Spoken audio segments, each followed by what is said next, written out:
yeah, the nerves are back. It's really like we've gone right back to this time last year.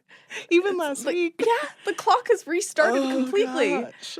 Did I just age back a year? I feel older. I fucking wish. Oh. Are we recording? Is everything happening? Oh Everything's happening. Too much is happening, Al. Hi. Too much has happened. Hi.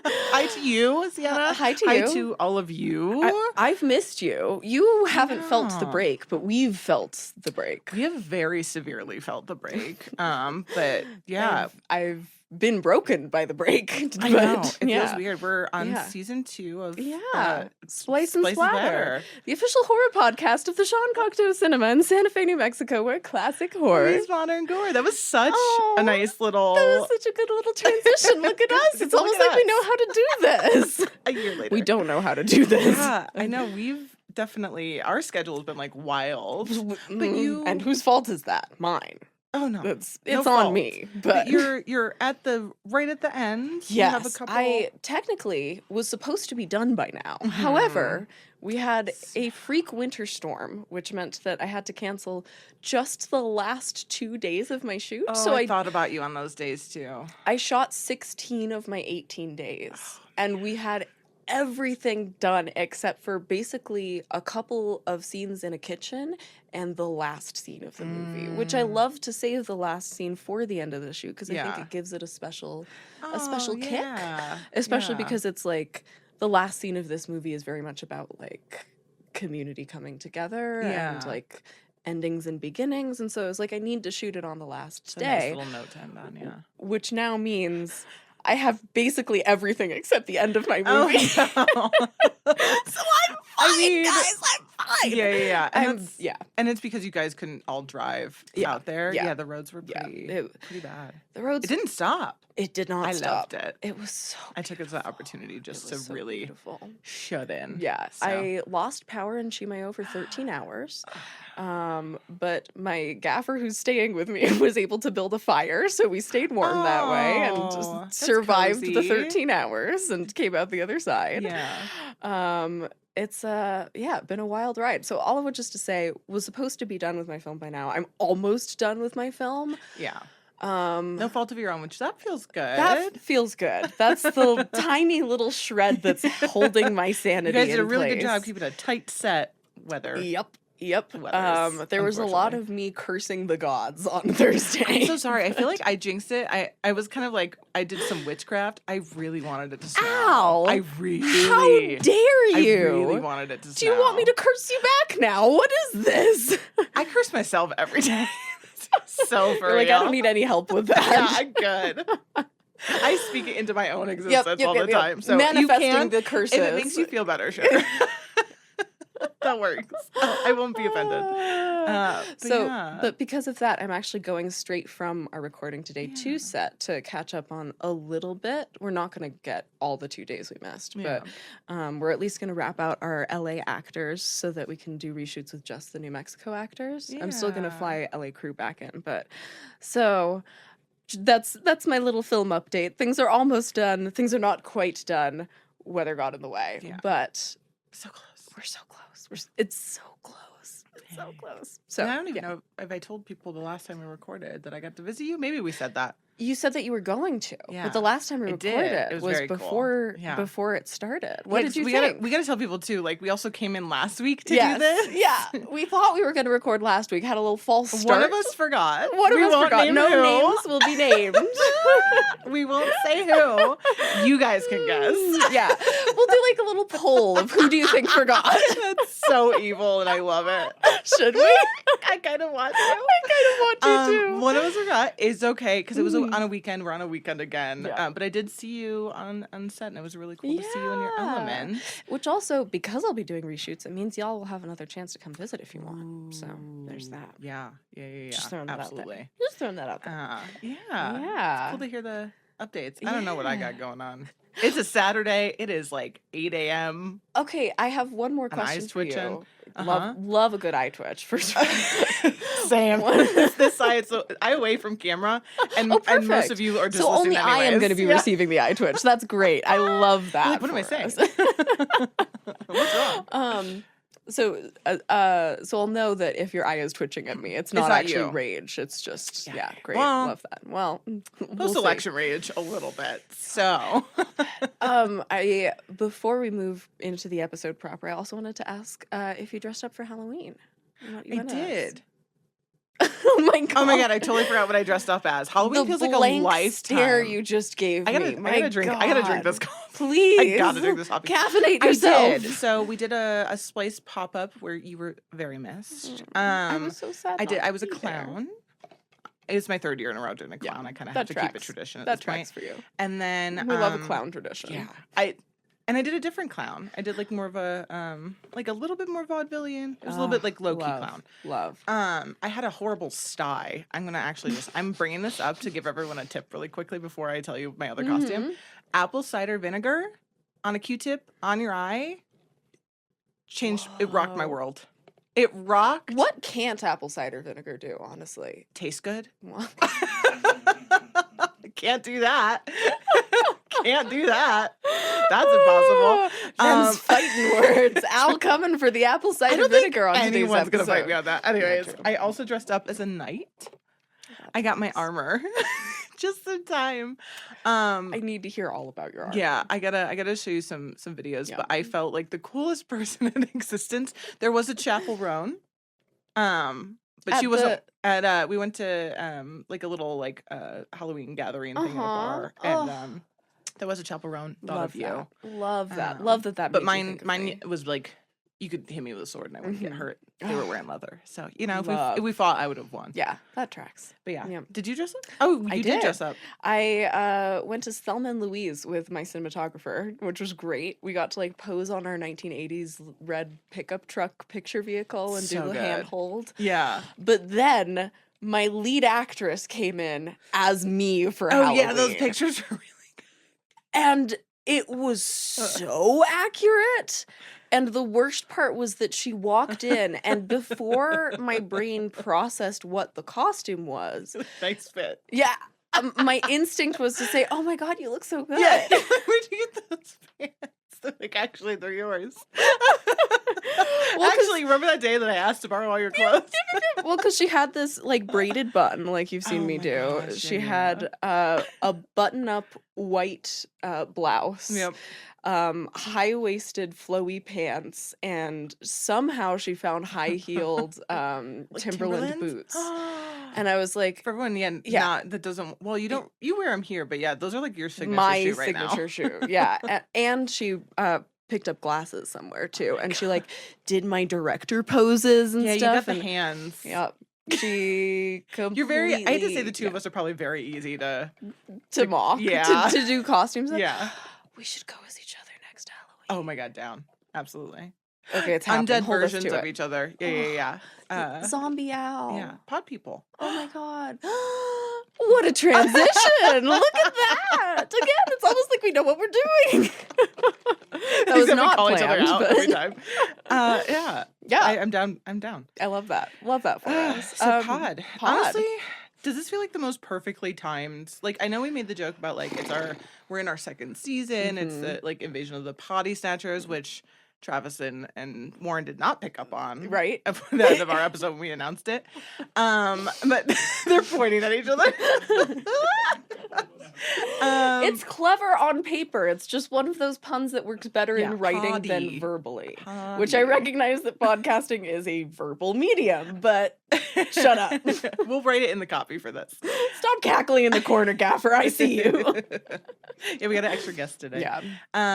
But it just also, like, I gotta say, in my feels about post-election stuff, that it just feels so perfectly it's really timed. well-timed. Yeah. Yep. Yeah. I don't think we need to add more negativity. We're gonna bring a little bit of light. Yeah. These are these are good films to watch for election feelings, I think. And both came out of similar kinds of feelings. At least the Kaufman one did. I can't wait to talk about that. Oh my god, because I learned some new information. Ooh. About Is this film. a tidbit? Is this a no? This is like strong notes. Oh, love some strong notes from Al. So, do you have a tidbit to start us off with? I wrote one and I didn't fact check. Oh my god! But so I'm gonna say it anyway. I love naturally. that. I'm gonna let everyone know. That's very. Do you have on brand for our tidbits? I do. I do. Do you want to go first, or we go first? I feel like you should go first. Mine's stupid. Yeah. Well, mine are too. But nope. This is gonna be hard to beat. Again, did not fact check this. All the better. It's just a thing that I put down. I almost hope that it's false now. Might be. I feel so stupid to say this. Apparently, on the set, no women have shoulder-length hair. Not even the extras. All their hair is boop. Oh. Yeah. Why? You wouldn't have been cast. Which? Outlawed. You would have been fine. I don't know. I did not look into any. Don't ask me questions. I preface this for a reason. Does this have something to do with the film? Is there No, it's just no one. I don't know if it was the style at the time. I don't feel like it was. No. But everyone had like a short little do. Not a long hair in sight. I would have fit right in. Long hair in sight. That's somehow. I don't know. So that's my tidbit. Listen, tidbits are supposed to be stupid. I just somehow yours are good. Mine are stupid. Somehow this gave me like a horrible mental image of one of the pods from the 50s version, just filled with long hair. Can I tell you a story? Yeah, please. Speed of pods and good. We all know how I got my accidental bangs. Yes, is by cutting a wig that matched my hair. Story, yeah. So I finally threw it away the other day, and I shoved it in the trash. I was like, "You are responsible for this." Then when you go throw something away later, touched a trash full of hair. I think I jumped out of my skin. My skin just stayed. I jumped out, and then I jumped back Your skin is now left in that trash as well, along with the wig. There's like a whole little owl. Don't recommend. Put your wig in a bag before you throw it out. Pro tip. Because that's not cool. It was like Samara coming out of the trash. I was gonna say this has very Ring energy. It was. Yeah. Well, I hate that for you. I don't like hair if it's not attached to somebody's head. So, anyways, that's my hair tip. Things we learned about Al today. I know. Only down for hair if it's attached to a head. About me. Anyways, what's yours? Probably way more insightful. Usually are about Al. I love that. All right. So this forced upon everybody. There are a lot of potential tidbits for this film, but my favorite one, this is a film that has a lot of cameos in it. Oh, yeah. And I love a good cameo story of like how they got somebody to do a cameo. Yeah. This is maybe one of the most fun ones that I've heard. So in the 78 version, the very first pod person that you see on screen is a priest who's sitting on a swing while these kids are remember? It's like one of the opening images. Weird. I think it's right after the opening credits crawl finishes. Yeah. And it's Robert Duvall, who was in The Godfather, Network, MASH, and he's just doing this weird little extra cameo as a priest on a swing. And it's so fast that you're almost like, is that Robert Duvall? What the fuck's happening? That can't be Robert Duvall. Why would he do this? Well, I have the answer. Oh, fuck. So, according to answers. Yeah. According to Philip Kaufman, Duvall was in San Francisco, which is where this was filmed, obviously. He was in San Francisco at the time they were filming and did this cameo for free in exchange for an Eddie Bauer coat. That's what he got paid in. I'm gonna be so for real. And, Eddie Bauer fucks. Yes, absolutely. And I found a Philip Kaufman quote about it. He said, "I just thought if you're going to make a horror movie, you have to have a priest in it." Not wrong. Not wrong. Because it's kind of just like a nice little It's just a nice little creepy opening. Yeah. Specifically, do we know why the Eddie Bauer coat? Just that's what he wanted. It was like a ask what you want for your birthday, and it was like Eddie Bauer coat. Ask what you want to be for extra. Bauer coat. Eddie Bauer coat. Oh my god, that's all he wanted. Stop it! Isn't that adorable? We need to keep that tradition alive on sets for extras. They just get an Eddie Bauer coat. Oh my god! It's famous. Can I do this in my vintage reshoots? Eddie Bauer coat? Can I do this in my reshoots? I'll be an extra for an Eddie Bauer coat, Sienna. Done. I will do it. Done. I will absolutely do it. Deal made. Hold me to it. Why would you pay me? That's wild. Isn't that fun? Yeah. Oh my god, I love it. Now I want to know what the coat looked like. Yeah, I really want. I almost wish that he had appeared in the coat, but I realized this would have defeated the point of the priest. Was he in a trench? Why do I have that image in my head that he was a priest in a trench? The swing thing threw me Have off. you ever seen a priest in a trench coat? My God. That feels like two very different gotta get energies. cold at some point. What do they do in the winter? What's a priest to do? Yeah, what's a priest to do? It's not a riddle, I swear. It was a genuine question. That feels like so funny. That's such idea. a better Imagine like a baby tee that just says, "What's a priest to do?" I'd wear the fuck out of that. Yeah. And then just him on the back of the swing, but we photoshopped a trench coat. Yes, exactly. Okay. Perfect. Wow, we're moving on. I missed you. I missed this. This is needed. I don't even know how to like jump into these. So I feel like I have so much pent up goofiness from the past several weeks of trying to be like Mr. Director Man on set. Yeah, we should have just done a catch up episode. Yeah, honestly. So. Okay, so you're going first. Normally I would go first, but because we're doing two adaptations of the same source material and Al's is in chronological order, and because it's the first episode of season 2, we decided to give ourselves a little bit of leeway. And Al is going so first. We're switching it up. I feel like it would be so weird if it would feel very weird to do the 78 first. Yeah. Hi. You ready? Jump in. Let's dive in. So Invasion of the Body Snatchers, 1956.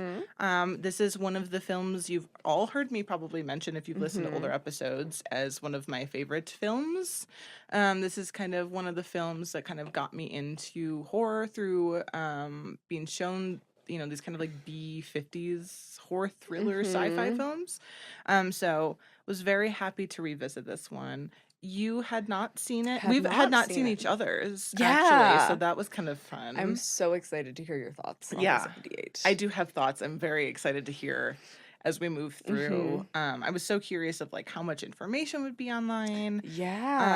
So we'll kind of just move through and see how it goes. Again, I feel like me and Siena are very far away from our notes. I'm so sorry, guys. I swear we'll be like more normal after this. It's gonna be like a rediscovery process where we are both experiencing the information live for the first time. Yeah, it kind of feels that way. Yeah. So cool. I will be taking my time.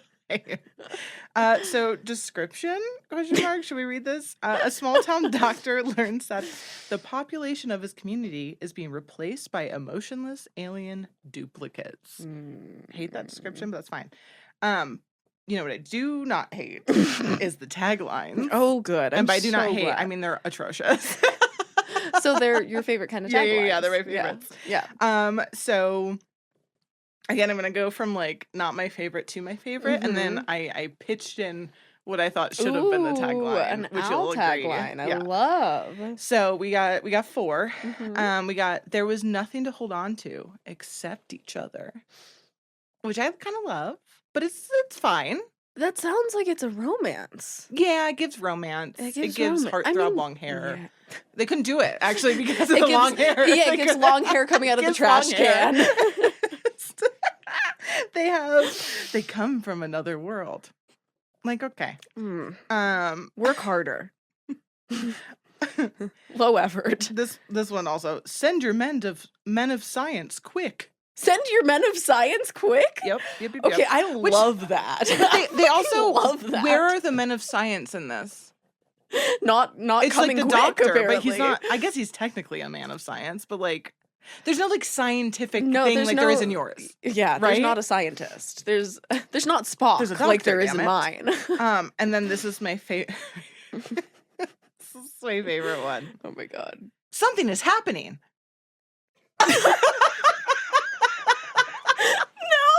Something's happening. Me. Yep, there is quite literally something happening. So sure there was going to be more to the tagline. I think something's happening at all times. Right? Yeah, one could make a case. So that's my favorite. One could argue that tagline would work for anything. Any movie. Yeah, especially a horror movie. Something is happening. Something is happening. Something's happening, kids. Cat's cooking. Something's happening. It's jazz, baby. Did we get an Al scat break in this episode? A tiny bit. God. It's welcome to season 2, everybody. There are great times ahead. So my recommendation. Yes. Because obviously they can go back and take this. Right. Well, they need something better than something is happening. They're here already. Ooh. The line he says at the end. They're here already. That's really good. Does that not emote? That feels classic B horror tagline. Yeah. So, anyways.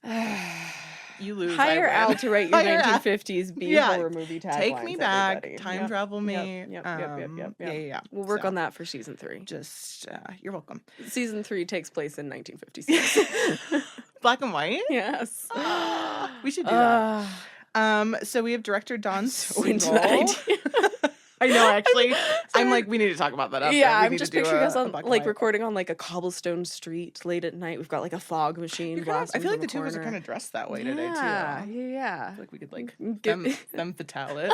Them fatale it? Them fatale. Yeah. I forgot to buy my them fatale patch from Beastly. I'll get you one. It's still there. I think we're the only ones that like that. That tracks. Yep. Cool. So we have director. I'm just moving on. Sorry, everybody. I'm wildly distracted. We have director Don Siegle. Gonna be honest, he's a 1950s dude. I don't love him or anything about him, but he does have some interesting points in this. So we like appreciate him in a creative. I was gonna say, hold on to Don Siegle for my half because there's a Don Siegle tidbit for the 78 one. Ooh. Continue. Good to know. He did 1971's Dirty Harry and also did 1979's Escape from Alcatraz. So he's got some big things in there. My mom loves Escape from Alcatraz. I haven't seen it yet, but she like references it a lot. That seems like her. Yeah. I don't know why. I'm like, yeah, that makes sense. There's one thing about Tamara. Loves raccoons, loves a Prison Break movie. Forgot about the raccoons. I can never forget about the raccoons. So we have writers. Did you know that films are written by people? So I think this was based on a serial because there's two different dates. Sense. There was like a 1954 is what the film opens with, but then when I looked online, it was 1955 novel. So I think it was a serial first, and then it became a novel by Jack Finney, which is crazy because this movie then came out a year later. So it was really like boom, boom, adapted very quick. Yeah. So it was adapted by screenwriters Daniel Mainwaring. That name. And Richard Collins. The film was almost called The Body Snatchers, which is what the novel was called. But the studio decided to sound too similar to a film that came out in 1945 called The Body Snatcher, which, yeah, duh. It does. It does sound too similar, although also hilarious because I've never heard of The Body Snatcher. Isn't it weird, like the one that kind of rises to the... It reminds me of the Brain Dead, Dead Alive conversation. Yeah, absolutely. And I feel like it's kind of...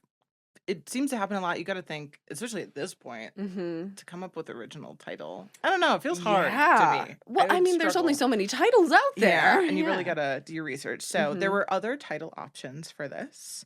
Obviously, we landed on Invasion of the Body Snatchers, but they come from another world, which is like fine. I'm okay with that. I'm okay with it. Yeah, I'll buy it. I think that one sounds right. Yeah. Better Off Dead. Which I think is so funny because that's a John Cusack film that is like wildly goofy. Very different tone. Extremely. I also don't think that we'll get into it. They wanted this to be like a hopeful movie. I know. And so to call it Better Off Dead just would have gone so tonally. I feel like it would have just been tracks. like, like going opposite different directions. This one's atrocious. Sleep No More. Like I don't know what they were doing. They were probably all drunk. Didn't everyone have a little bar in their office this time, right? Mad Men? Back in the good old days. Evil in the Night. I know, it feels like a vampire. A vampire. Corny, I've got to say. World in Danger. All of these sound like they were written by AI. I know, they do. Yeah. Yeah. Nope. Well, maybe. People?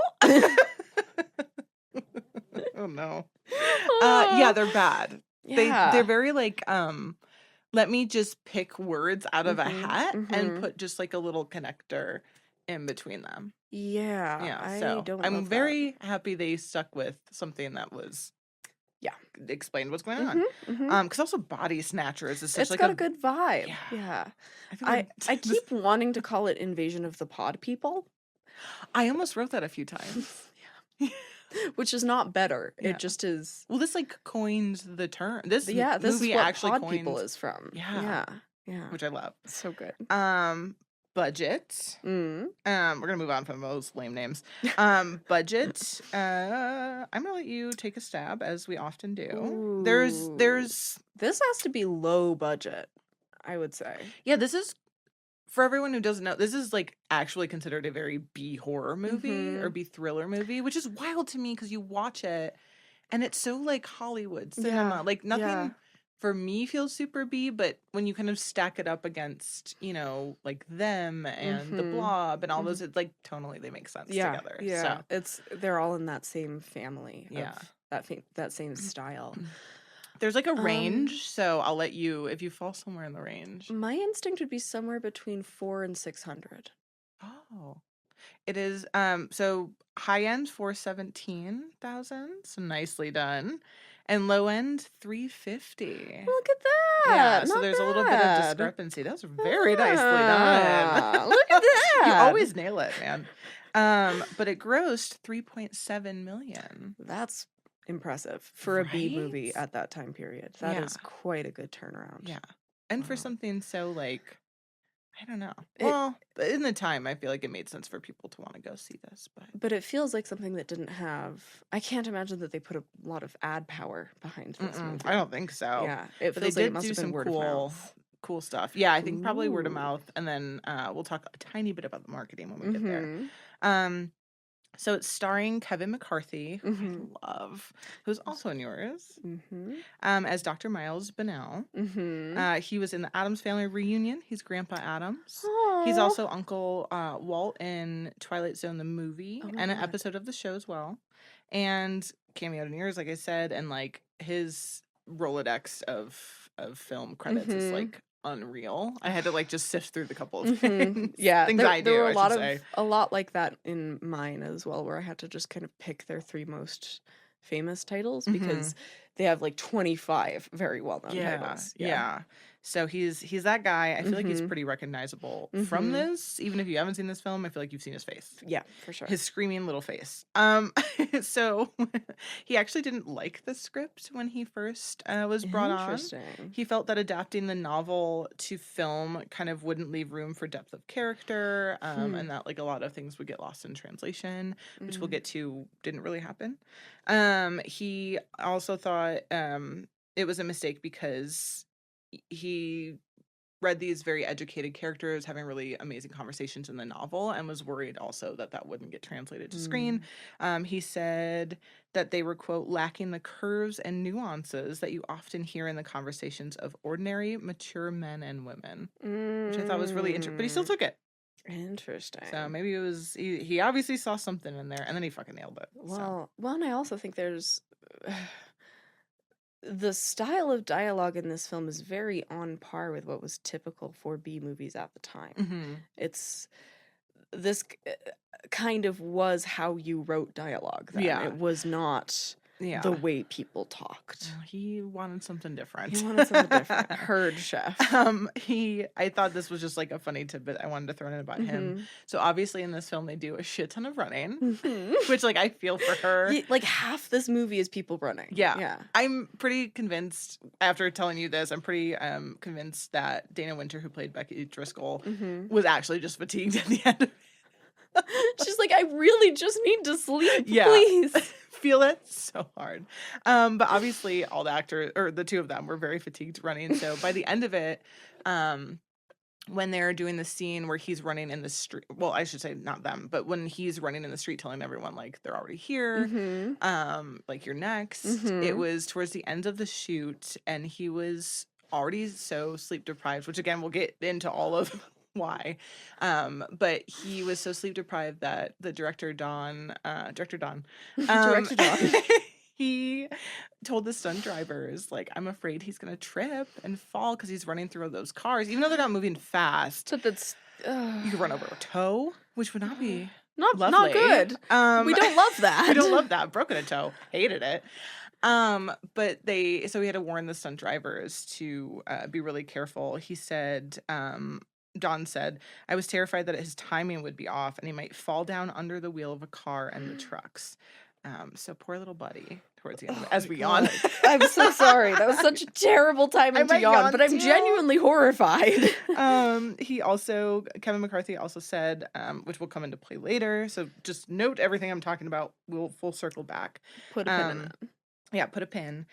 He said the actors were allowed to improvise during the shoot, which is where a lot of the humor that they ended up cutting out comes from. But I don't know. I feel like, I don't know if you're like me where you've watched like on TikTok and stuff, 1950s, like, films, and then you see these actors like saying shit and fuck and like goofing around, and it's just like we don't get to see that. Yeah. And so the fact that they were improvising on this, I just thought was really like cool and fun to note. Well, again, be horror, but But I so strongly maintain that like even if the improvs get cut, actors like gain more fluidity when they're allowed to improvise within a take, because like it becomes more like an actual conversation, and they'll actually surprise each other and say things they're not expecting. Actually react to the things that everyone says to them. Yep. Yeah. So I just thought that was cool to note.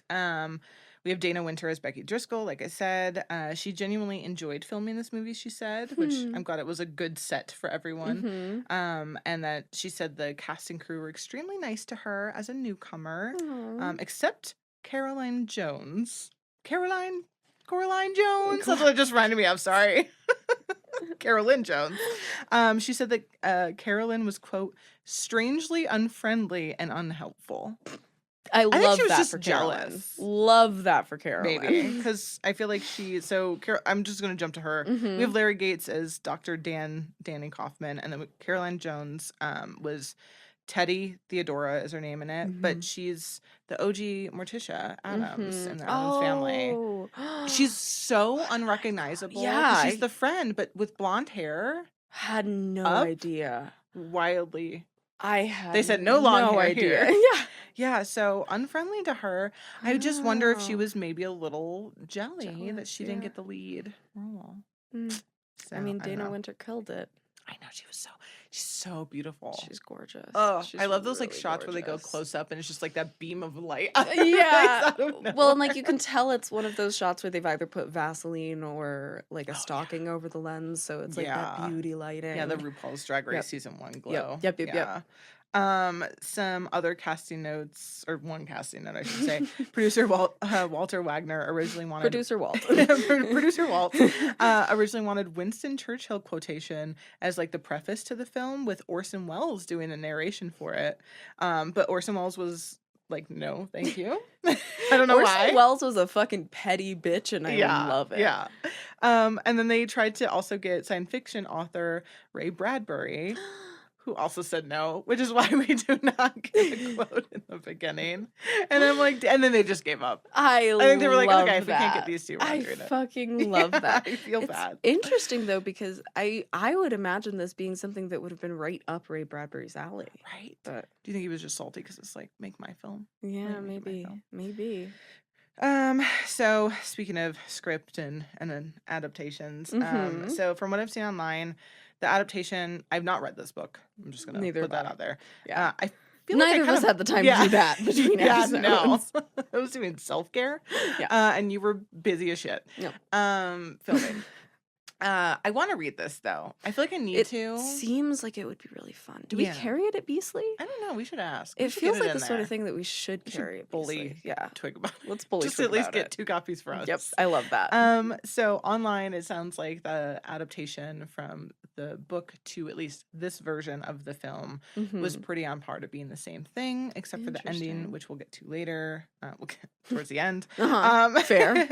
And then just a few other small plot details were changed. So an interesting change that they have one line about in mind, and I feel like they definitely, watching the News for the first time, they opened up with a lot more of that, was the idea of how these alien pod things the pod can people. also the pod people, they can also replicate into like plants and animals. So they have one line about it in mind. They obviously get real into it in mind. So that was kind of the only thing that was big. So I almost think to a point ours I think are on different sides of the adaptation spectrum. Which is really cool. It was really cool to see these in contrast. I love that. So here's where we get about like tone and kind of themes of this film. So this film obviously was made during the Cold War era. Mm-hmm. And I think it's one of the biggest things for myself. That's what I think of when people talk about this film. And it feels, the atmosphere of the film feels very inundated with that period and the specific sense of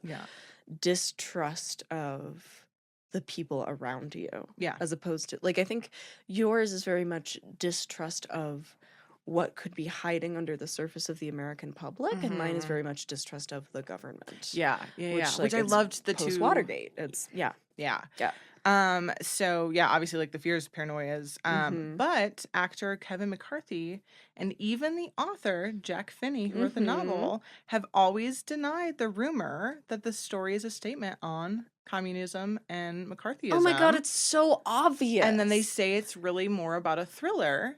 And everyone, so I'll go through, but like for a fucking second. It's what everyone in multiple interviews with cast, crew, and the author, so to that though, before I get too in it, they also say they want it to be open to interpretation. So I think they're just leaving that room. That makes sense. And I also in a way that makes sense for, like, this movie could be made every 10 years and have a completely different tone. Totally. Which it kind of there's 3, right? There's 4. There's 4. When was the last one made? 2007. It has Nicole Kidman. It's, I think, just called The Snatchers or something like that. The Snatch? I might be wrong about that. Fact check me, somebody. But it doesn't. What did you call me, Siena? Snatched. Snatch. Oh my God. It's just all drag queens. Just called Snatch. Okay, also a merch idea. Wow, I got wildly off track there. Sorry. But I also feel like this is one of those cases where, like, you can say that your film is not about this thing and feel that your film is not about this thing, and also because everybody on the film is living in that atmosphere, it seeps into the film anyway. And I think there's I think no matter what you say or how you approach it, I think outside things happening are going to just naturally be part of it. Yeah, 100%. But again, Director Don has apparently always said that he intended the film as a psychological metaphor, not a political one. Which I do kind of appreciate, that they're like, this can mean, like, I watched this recently and it still felt relevant. Right. I think in that way they made it timeless versus focusing on a specific So I actually think it was smart, and I get where they're coming from. So in a 1971 interview, he said, quote, "There are real people who are essentially pods,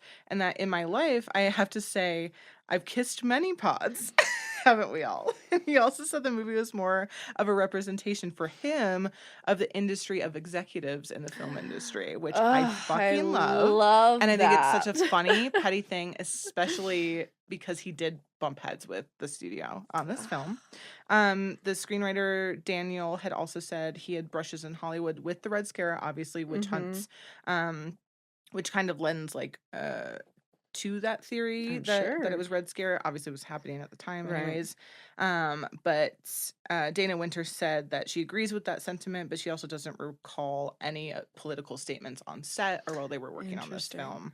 And Kevin McCarthy also says that the film was more of an attack on Madison Avenue attitudes and just like Hollywood in general, which again, we love to this day. The more things change, the more Madison Avenue stays the same. I found this quote from an article that I did not write up here, but I do have in my source notes. Sorry, guys. So, and it's a quote not from anyone specific. It's a quote specifically from a writer for an article. Got it. He wrote, "So what is the movie really about? Well, naturally, there's no correct answer because the story is written and designed probably not by accident, so that each reader or viewer can apply their own experiences and circumstances to it," which, again, I just never thought that this was anything other than, you know, McCarthyism. So, learned something new. Interesting. And maybe that's why I like it, because I have a hard time with, like, super political films. It's just not something that I attach myself to. I don't, you know, I'm not, I don't want to say I'm not a political person, because I am. You are. I am not as smart in politics as I ain't so smart in politics the way I want to be. I just I don't know how to intelligently speak about politics in a way that my brain can process them. And I think both you and I are very drawn to horror movies that are about politics under the surface. I think like most horror films are political to a sense. 100%. But I mean, like things like Get Out, which we've both talked about loving so much. Like, that's one of the things that I think horror is best at, is addressing political issues in a way that's not about the specifics of policy. Yeah. And I think that's what this is a perfect example of, and I didn't realize it's that. So good. And that's why I think it's so fucking timeless, man. Yeah. So the release, this is where we get into the marketing and like maybe where the word of mouth happened, why it did so well. So the original theatrical releases made paper mache pods that they put in the theater lobbies. Which I want one. So Does cute. Anybody have one of those? Somebody buy Alapod. We should make. Oh man, we should have made ourselves pods. That would have been such a cute craft project. Fuck. Imagine the camera starts and it's just 2 pods sitting in our chair. Can you just the whole episode? We're not even sitting there. We're just off camera. Occasionally, one of us peeks out a little bit through it, and then comes back in. This is where sometimes, sorry, anyone who watches this visually, we let you down. Yeah. But they also had black and white cutouts of Kevin, and it feels weird calling him just Kevin. Kevin McCarthy and Dana Winter running that very famous scene that's on like all the marketing assets. So can we get back to doing stuff like that? I feel love like a cardboard cutout. We're getting like popcorn buckets now, which is like fun. It's fine, but like give me something more. I want something, I feel like that's what we try and do at the cinema. Theater. Yeah, like I want something I can take a picture with. Yeah, like in a pod. I want to go in the pod. Yes, I want a photo op. Yeah. That's what I'm looking for. So moving on to filming, they shot this using Super Scope. I'm not sure if you're super familiar, but it's similar to Super 35, where you kind of capture the whole image and then kind of like bump into the middle. I don't know if that's correct me if I'm wrong. I don't know if any people who are listening in the future. I'm looking at you specifically, Sienna. Correct me if I'm wrong. I don't know. We're moving past that. So if you are, I don't know that you are. So we're calling you right. Thank you. It is our podcast, so I am saying that's we right. We make the rules. For now. Honestly, all of our shit could probably be fact checked. Honestly, somebody fact check us. Don't? I don't know. People do on TikTok. Yeah, true. Well, they try to. They try to. The film bros love to try to fact check us. It's really fun. I actually love it. I guess keep commenting. Love it. Yeah. I'm like, oh, honey, if you listened to the podcast, you know that we talked about exactly what you're commenting about. People know. We gotta keep those clips short, man. Yep. Love a TikTok mansplainer. Speaking of short, yes. What a great transition! I know. That's the only thing I'm good at today. I swear to God. Killing it on the transitions. I'm trying to hold myself accountable to not just wanting to hang out with you right now and just like talk about shit. I've missed you so much. You guys, it's been awful. Yeah, it's been a long, I've just lonely, been saying puns to myself. Yeah, I know. I think that's the thing we miss is sharing puns back and forth. It really is the foundation of who we are. It's the foundation of our friendship. My poor set has been getting like little sprinkles of like podcast humor thrown in here and there, and it's usually just met with like an uncomfortable chuckle or silence. It's not puns back. Yeah, there's never puns back. I need the puns to come back. The pun dialogue. Yeah, we speak in puns. Yeah, sorry for everyone around us, personally. Truly. You all get a dose of it, so I'm sure it's great. Hopefully you all do puns too. I hope we inspire I hope so. Yeah. I love the image of somebody listening and punning back at us. Yeah, I hope so. Really send us your puns. Yeah. Gosh. We're low on them after the past several weeks. Yeah, we need them. Yeah. Rev up the puns. Rev up the puns. I don't have any more puns right now. But I'm gonna actually have you guess. Can you guess how long they shot, like it took to shoot this film? Budget $350 to $417, $18, you said? Something in that range. 50, probably shot in 55. B movie. What studio was it? Do we know? Oh my gosh, I don't think I do. I don't think I wrote it actually. But probably not a major. Probably not one of the 6 majors or mini majors. Because I don't remember seeing like Columbia or RKO yeah. God. I love how much thought you're putting into this. You're probably gonna nail it. My instinct is about 6 to 8 weeks. What's that in days?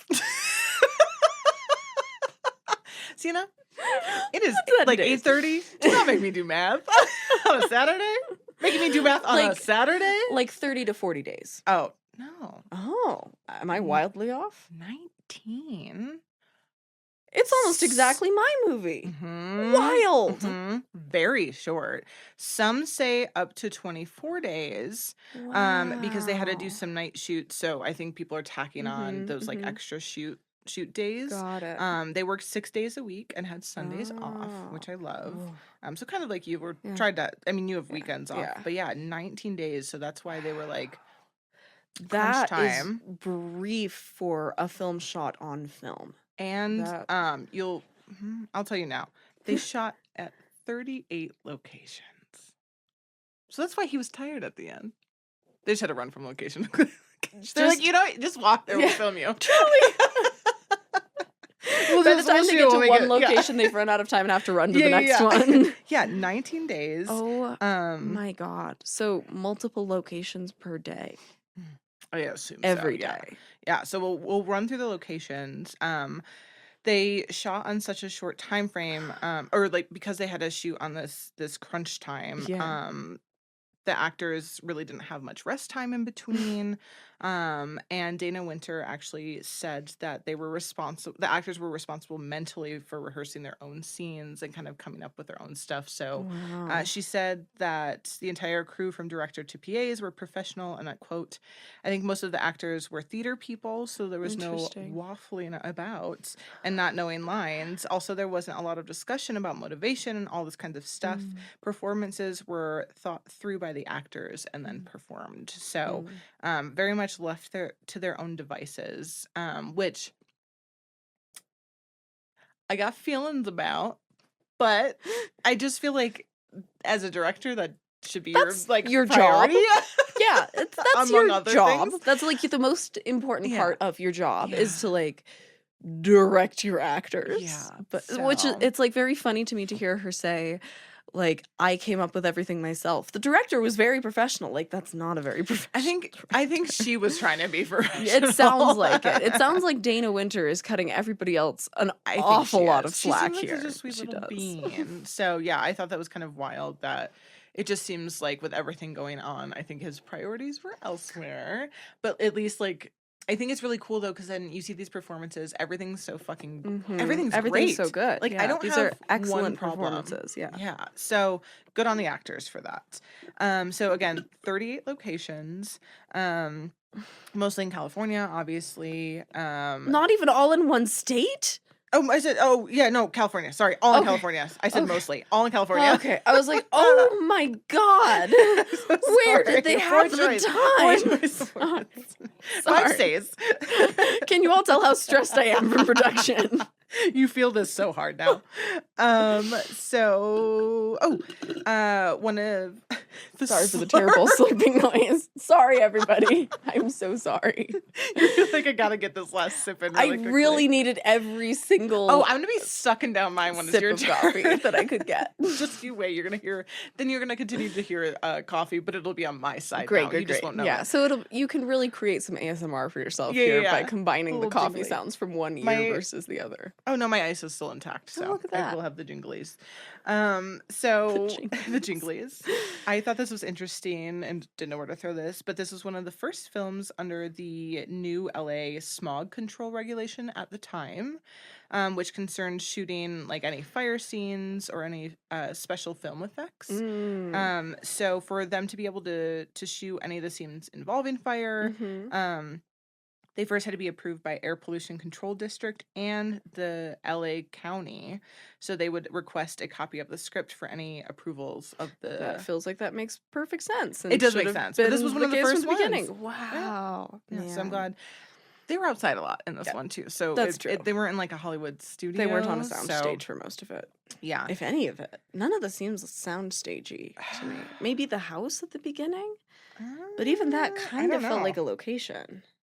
I think most of these were locations. I mean, I guess especially with the budget, they probably didn't have money. Yeah, I'm trying to read. So we'll go through some of them. They were supposed to start filming in Mill Valley, which is north of San Francisco, which I love knowing this and then watching yours. They made it happen. Yep. But they didn't have it in their tiny little budget to get there. So instead, they had to use many locations to make up the fictional town of Santa Mira, including Sierra Madre, Glendale, Los Feliz, Chatsworth, Beechwood Canyon, and Bronson Caves. Which some of the... Okay, there was some lot stuff. They did say they worked with the Allied artists, which we'll get into, on a lot in Hollywood. I might have... Oh, they did... Again, you guys, it's been a little bit. So we'll get to it. I think they shot... Yeah. So the studio that they shot at... I forgot about this fact. This is a me fact, too. So the office that they shot in, they were done at Sunset Studios, a.k.a. Sunset Gower Studios, which is where one of my first jobs in LA was. I worked on the lot of Sunset Gower, and it was really cool to... I wasn't working in the film industry. It's just...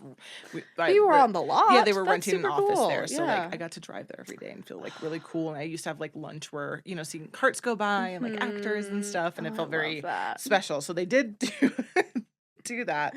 And the greenhouse scene was also done in the studio because of how many technical elements they had. Interesting. That makes sense. That definitely the pods makes sense. bursting open. So thank you, actually. I forgot that was down there. And then obviously, like I said, they did Bronson Canyon. And then they did a cave in Griffith Park that they shot at, which is known as the Bat Cave. Trav actually informed me that they did. That's where the Batmobile... In which one? Which film? The 66 show. The 66 show. The Batmobile comes out of that cave. Oh, that's so cool. Yeah. Love a little cave crossover. Yeah. So going kind of back to the pods bursting open. The special effects team only had a budget of $15,000 in this whole thing. Yeah, especially when this is such an SFX heavy film. Yeah, and that's the point of it. Yeah. Is to have these scary pods. I would feel like it would be at least twice that on this budget. No. Wait till you hear how much the pods cost. So the budget was spent on special effects for this movie, and led by Milt Rice and Don Post. Fake names. Yeah, neither of those sound like real people. And the scenes with the pods, they only had one chance to get those bursting open, which terrifies me. Can you imagine being like, well, we're gonna see how this goes? Yep.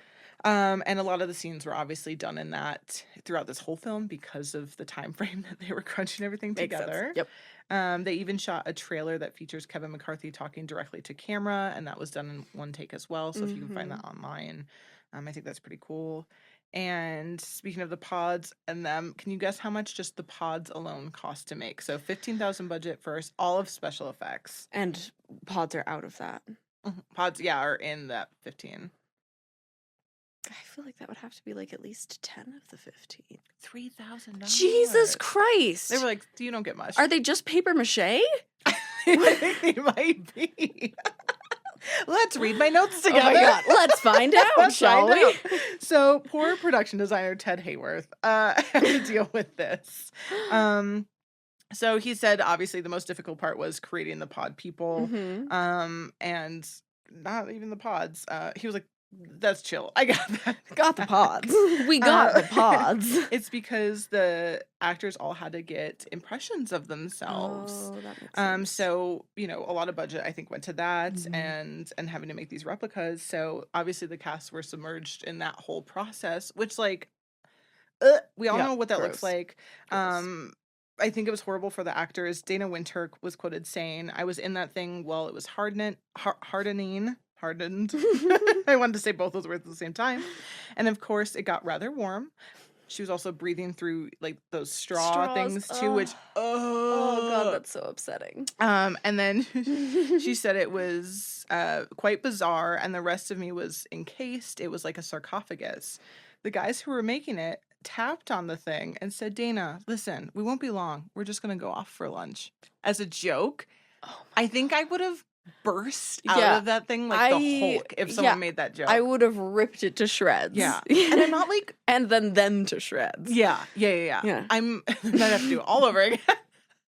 I'm not claustrophobic in some ways, but we've talked about it here with not being able to move my body or breathe in the way that I want. Mm-hmm. You know what I mean? Mm-hmm. I don't know, in school, did they ever give you the straws you had to breathe through and they were like, this is what emphysema is like? What? What? This is where me and you separate in our age group, because I mean, also homeschooled kid. Oh yeah. No, Maybe they would gather that. us up. Oh, we don't have to go to math. We can go in the gymnasium, and they have and learn about emphysema. They would have jars of real lungs. They would have regular, like, healthy ones, and then, like, a smoker's lung, and then they would have animatronic. You could pump a little thing, and you could pump up a lung, and they would make you breathe out of coffee straws. Plug your nose, breathe out of a coffee straw. Trav's vigorously nodding his head. And they're like, that's what emphysema is like. Don't smoke, kids. I smoked all of our school. Yeah. Like, chain smoked all of our school. I feel like that would have given me so much anxiety about it that it would have made me start smoking. Like, I can't take Never smoked a day in my life. Would have made me start. Yeah. So, anyways, I feel for her. Oh my God. And I probably would have had an absolute panic attack over that. Yeah. Also, before we move on, I thought this was a really fucked up tidbit, which Dana Winter corrects. Yeah, Dana Winter corrects the story. Don Siegle says on record that he had claimed during filming he crept into Dana Winter's house, which I wrote, what the fuck, and put a pod under her bed. Oh my God. Yeah, it scared the fucking shit out of her, but she did correct it and go, that's a bit far out. And actually, he left it on my doorstep, and he had a girlfriend who lived next door to Dana Winter at the time, and so he would, like, pass her place, and so he put it on the doorstep. But I'm just like, still, I don't know why he wanted to make it dramatic. Can you imagine? I love the fact that he told a story that makes him sound so much worse. Yeah, and she's like, no. Yeah. Maybe she's being nice to everybody again. She's being nice. I mean, from what we've heard about Dana Winter, that sounds on brand for her. Yeah. So, anyways, I thought that was kind of funny that he, like, giggled and, like, took. I would do the same. I would do the same. Yeah. So if I wake up with a pot on my doorstep, I don't know where you live, though, so that'd be really terrifying. Still so wild to me that you've not been to my house. Y'all, Al and I have still only hung out outside of office hours one time. Was it my birthday? Yes, it was your birthday. You saw my house. Yeah, I've seen Al's house. Al still hasn't seen mine. Sorry. It looks so this cute year. Right now. It's like, it's all gingerbread. Snowy. With the snow. Yeah, y'all, Santa Fe in the winter is like, so gorgeous. It's like being inside a snow globe. Like a really pretty little snow globe. I love it. I need it to snow more. After your reshoots, of course. Thank you for that. Yeah, after. Listen, winter gods. Please. After Siena's reshoots. Winter is coming, but not yet. Speaking of interferences. Oh my God. Look at that. Sorry. That was so good. So actually, speaking of other interferences, great. Love that. Ted Hayworth, the production designer, was, I think, the most annoyed by the studio. On top of, I think director Don was also extremely annoyed by him. So we'll get into why everyone was annoyed with the studio, as often is the case. Yeah. Because all the tampering. I know, me too. I miss saying the same things at the same time as someone else. So he actually, the Allied Artists is kind of the group. I think that also they wanted to do a lot of censorship. 56. Yep. We had, like, naked Everybody bodies. wanted to do a lot of censorship in 66. Yeah. 56. Yeah, 56. Doing great 50. today. What'd you say? 66. Oh, yeah. 56. 56. So Ted wrote a stern letter to Allied Artists head Steve Broidy at the time, telling him that they were destroying the movie because of the censorship. Broidy. It's Broidy. Broidy. It's a terrible name. Or I miswrote it. I don't know. And Ted said he had actually worked on 2 Alfred Hitchcock films as a art director a couple years prior, the 2 films prior, and said he told Steve, the head of Allied Artists, that Hitchcock would have given his eyes and teeth to have made a picture as frightening as Invasion of the Body Snatchers. Ooh. So he was like, bro, Hitchcock would be like, shut the fuck up and let me do my thing. Quite a compliment. I know. God damn. I did not know he was a fan of this film. Wow. So I think that's really cool. Man. So again, everyone's upset for a few reasons. He was worried that the studio execs, like I said, would object to the nudity of the pod people. Don Siegle, however, reminded him that Hollywood executives were all pods anyways, and that he had no real feeling about anything, including nudity. So he was kind of like, fuck them, fuck that, like, we're making our film. Obviously the studio's still gonna studio. I love that. But so the studio made sure to voice their strong opinions, and told them to eliminate any nudity from the film. Of course, again, Don Siegle relayed to Ted. He said, quote, "I was sure that before the impressions were made, the executives would have become a pod too." He said that in like an autobiography. And so their kind of compromise to this was to add those foaming bubbles over things. So, which I do think adds like a really creepy. Yeah, the bubbles are really disturbing, honestly. Yeah, and the way they fling out of there. Yeah, they're I don't know the way gross. they flop over. Honestly, that was one of the more effectively horrifying aspects of it for me. There's something about it, like they kind of just out of there. It feels diseased. Ew. Yeah. It feels diseased. Also, like a frothy human. Oh, yeah, you're welcome. Please never say that again. I want to say it so bad. I never want to hear the same adjectives used to describe humans as are used for milk. Period. Period. I want to say it. Can I say it? Call other things frothy? I'll find a place. So there. That's your horror. Wax and the other thing. Wax and froth? Honestly, yeah, that's pretty on brand. Frothy wax? I'll put a frothy wax pod on your doorstep. Siena's just coiling up into a ball. Like a pod. You're becoming a pod. I am the frothy pod that I'm horrified by. As we are. Good. We do become our own fears at some point. I'll move on for you. Very fruity. So speaking of horrors and laughing, why am I finding like these perfect? These are great transitions. You're fucking killing it. The studio also hated the idea of those two things coexisting together. They thought horrors and froth? Yes. Horrors and laughter. Oh, sorry. Horrors and comedy. My brain's still stuck on the froth. Maybe. Can't get past the nudity and froth. No, they didn't think horror should be or could be funny in this way. Which, but again, can it be frothy? But it can. It can. No, it can be frothy. They didn't mind that. Frothy covered humans were okay, but a little bit of comedy ha-has were not. Again, I'm dying to the moment I'm done and I can drink my coffee. You poor thing. The eyes twitching, the heat's getting to me. The froth is frothing. Yeah. I feel like my brain is getting froth. I feel like it's getting a little bit frothed in there.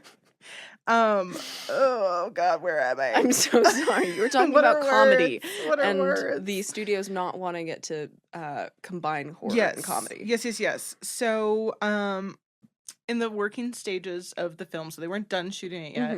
Director Don decided to kind of like tease it out there and screen it for some people. Ooh. To which he recorded it. I think he just did like a audio recorder at the time and brought that in to show the audience's reactions to things, how they would go from like shrieking to laughter and back. Yeah. And he was like, that worked. That's what I wanted. And so he showed it to the studio, and they were like, absolutely not. It kind of shows the studio thought it kind of showed how that didn't work. I don't think these men had a sense of humor at all. I mean, not a studio funny bone heads in their have body. never been known for being good at identifying. Being good. No, you can just stop the sentence. Studio heads have never been known for being good. Yeah, they suck. Yeah. So where Don thought it proved their point, they did not. The studio did not. Classic. And so when he brought that back, they, I think, then wrapped the film, did some more test screenings, I think, of their own, but they basically wanted to cut all of the comedy bits out of there. So a lot of the improvisation that Kevin McCarthy was talking about that he really liked, and like the cast, the crew, and loved. The studio was like, no. They wanted it to be serious. They thought it would kind of come off as this like goofy flying saucer film, which I'm like, there's no flying saucers. So I mean, first of all, there's no flying saucers. Secondly, if people enjoy that, what's the problem? There is one. I think they were worried that it wasn't going to make money. There we go. Yeah. So, where director Don kind of thought that it was nice to have that levity in this very like heavy. If anything, I think horror comedies traditionally have a broader audience base than just pure horror. I think they were it probably felt different. There weren't many horror comedies at this point. Yeah. So it probably felt different to them, and they did not want to risk that. Which is where the original ending and then the ending we got comes in. So the ending we got, I should say the original ending would have ended with him screaming, "You're next, you're next!" Like they're already here, which would have been a wildly great amazing ending. Yeah. So the ending we get obviously has him kind of relaying the story at the end. So that whole beginning of him narrating and telling his experience with the end was shot after everything. That makes sense. That makes a lot of sense. Yeah, the allied artists. I wrote that. This is funny. I wrote AKA the artist's enemies. I don't know why I found that funny. They went back and shot that narration, which I wonder if they would have had the narration the whole time. Yeah. But they hired actors for that scene afterwards. Whit Bissell, Richard Deacon, and Robert Osterloh. They didn't receive any screen credit, so that's why I'm saying their names, probably incorrectly, but I'm saying their names, because they had already done the titles for the film, so they didn't get any credit. Oh, fuck. And I don't even think they got paid. Maybe they got paid. Great. I don't know. I'm going to say they didn't get fucking paid. Yeah, I would buy it at this point. So they wanted to have this like optimistic tone to it. So they made it like a retelling, and it didn't end on this horrible like they're here, which I think it's fine. It works. I don't know where it would be without the narration. I actually think that's kind of like fun and campy about it, and it makes it feel. But it would have been darker. It would have been much darker. And I think it would have felt much more horrifying. It would have been more of a pure horror ending. Whereas, actually, one of the points that my gaffer made when we watched it was that because it has that frame narrative on it, it feels much more like a noir than anything else, because that's like very Sunset Boulevard, where you start with the narration of what happens at the end and then return to it, which is not something you typically see in horror, because horror is not usually cyclical. Most of horror is about like the journey down. Right? Yeah. And this really does loop right back. Yeah. It's funny. I just realized I just did a sound effect and a hand motion. None of you all can. I feel like that sounds like what you did with your hands. Okay. I hope y'all who are not watching the YouTube videos can understand that what I'm doing is a circle gesture. Thanks, guys. You have to moving right along back into a circle. I don't know. I'm curious like what your thoughts on, like, did you like this? I loved it. Yeah. No, I had a really great time with it. It very much. Did you like the ending? Did you feel like that works? Or now knowing, would you have? It very much felt like a Hays Code ending. It felt like the bad guys need to lose, the heroes need to win at the end, otherwise the film can't be made. And I watch so many films from this period that I'm very used to those kind of endings, and I'm used to kind of just accepting them and being like, this is what they had to do at the time. Do I think it would have been a better movie without that frame story? Probably. Just ending on that, and then going into, which we won't, I'll talk about like critics a little bit, but ending, if it would have ended like that and then opened with yours, they would have made a very good duo that way, particularly because mine ends in a way very similar to how yours was intended to end. So impact of this film, critics' reviews really quickly we'll go over. So it has a 7.7 out of 10 on IMDb, 97% on Rotten Tomatoes. This might be the highest one I've ever covered. This is one of those rare cases where you're covering one with a slightly higher rating than mine. I think mine's like a 94, so they're very close. Oh wow. Yeah. Damn. That's actually higher than I was expecting for you. Oh, interesting.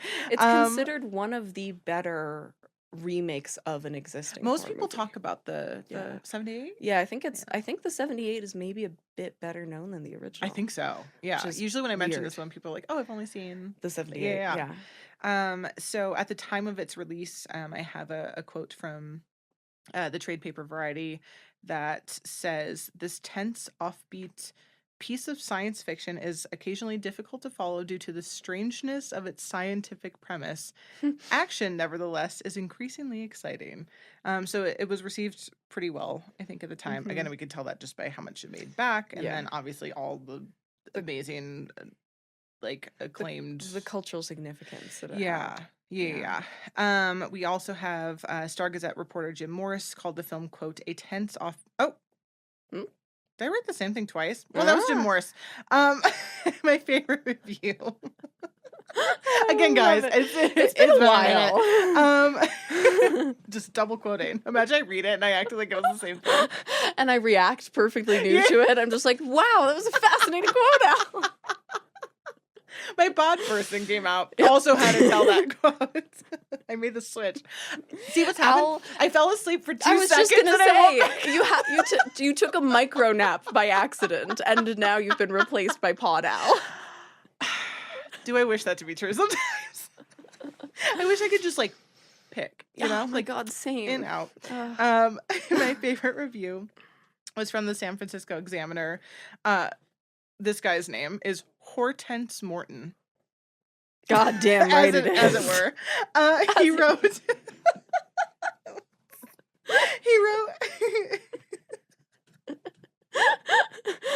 I don't know why this one doesn't even...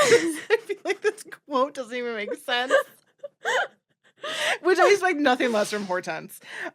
He said, with a name like Hortense Morton, what can you possibly expect? I'm so glad I'm almost done. He said, "You're so close." He said, "Oh no, I broke Al, you guys." Oh my God. Give me a second. I'm gonna get the giggles. Oh no. He said, "During this one yesterday, coughers forgot to cough. The popcorn chompers didn't chomp. And the cigarette smokers did it chain style.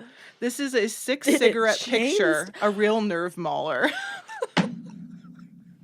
I love him so much. This is a 6-cigarette picture? Yeah. I want that as a tattoo. Kind of fucked. I want a tattoo that says 6-cigarette picture. Oh my God. I love, again, I don't and smoke. Then quote Hortense Morton. I almost feel like I'm just going to cut the rest of what I was going to say. At some point, we'll put all of our notes for you guys to read online. Because boy, oh boy. I'm sure you have a whole lot of stuff in there that we did not get to. Oh my God. But... yeah, I don't know. Yep. Just Hortense Morton all the way down. One of the last things you mentioned it, the noir horror cinematography style and stuff. I do have something about that, so I love that you kind of like pinged that at the end. But anyways, I'm just gonna end there. I feel like that's just a good place. Quit while we're ahead. But yeah, thanks, Hortense. I almost want to ask you your opinion on both of them when we're done with yours. But yeah, do this is like a side by side of them at the end. That feels fair. Yeah. But yeah, I love this movie. I really liked it so much. I really liked. I will be honest. I was kind of not looking forward to it a little bit, partially because I like the 78 so much. It's hard when we have to do like when we did Texas Chainsaw, which I'm gonna be honest, we both knew we weren't gonna like any remake that was gonna be done of that movie. I mean, the 74 Texas Chainsaw is the best horror movie of all time. You're not going to beat it. You shouldn't remake it, even if you're Tobe Hooper. This makes sense though, because these themes. Yeah, so this is when I'm like, I feel like we need one again. For sure. I really feel like we need one again. A, I think it's time for another one. Yeah. B, I think it's source material that sustains multiple adaptations because the concept has enough room to bring something new to it each time. C, I think part of the reason these two are so good is that they're so different in their approach to it. And that's something Kaufman talks a lot about because he loves the original one and very specifically didn't want to try and redo it. Yeah. And it feels like that. It does feel like that. Yeah. Oh my gosh. You guys, thanks for... You survived. How do you feel? You out of breath? Exhausted. I'm going to do a little micro sleep, go into my pod persona. Perfect. Your and pod then we'll get ready. My pod persona. Yeah. Oh, I've missed this. I see the foil hat. Should I put one on? You want to take a little break? We'll be right back. Yeah.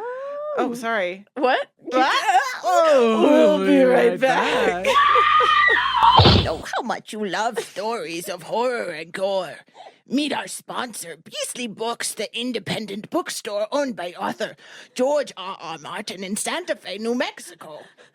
Beasley specializes in autographed titles, rare editions, and speculative fiction, which includes sci-fi, fantasy, and, of course, horror.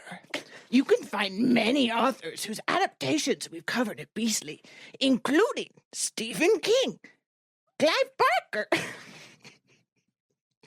and more, alongside the likes of Nick Cutter, Shirley Jackson, and Anne Rice. Visit the Santa Fe storefront Wednesday through Sunday at 418 Montezuma, or shop online anytime. I don't know why I'm Irish now, but you can find them at BeasleyBooks.com or on Instagram at BeasleyBooks418. And make sure you use code SPLICE10 to save 10% when you shop online.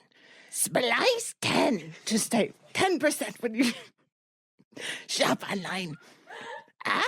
Bye. And we're back. Oh boy. The way I just waited for you. So nervous. Oh god. Now you feel how I felt a second ago. This was good for us in that I did not get doll eyes and fall asleep during your episode, which would have been very Invasion of the Body Snatchers appropriate. That's very. We should choose who goes first with who's sleepiest. Honestly. So it'd probably do really good things with podcasts. Yeah. Sleepiest goes second. Sleepiest goes second. Yeah. Except we're both always the sleepiest. Yeah. Never mind. Great. We gotta get our podsonas to take over for us. Podsonas.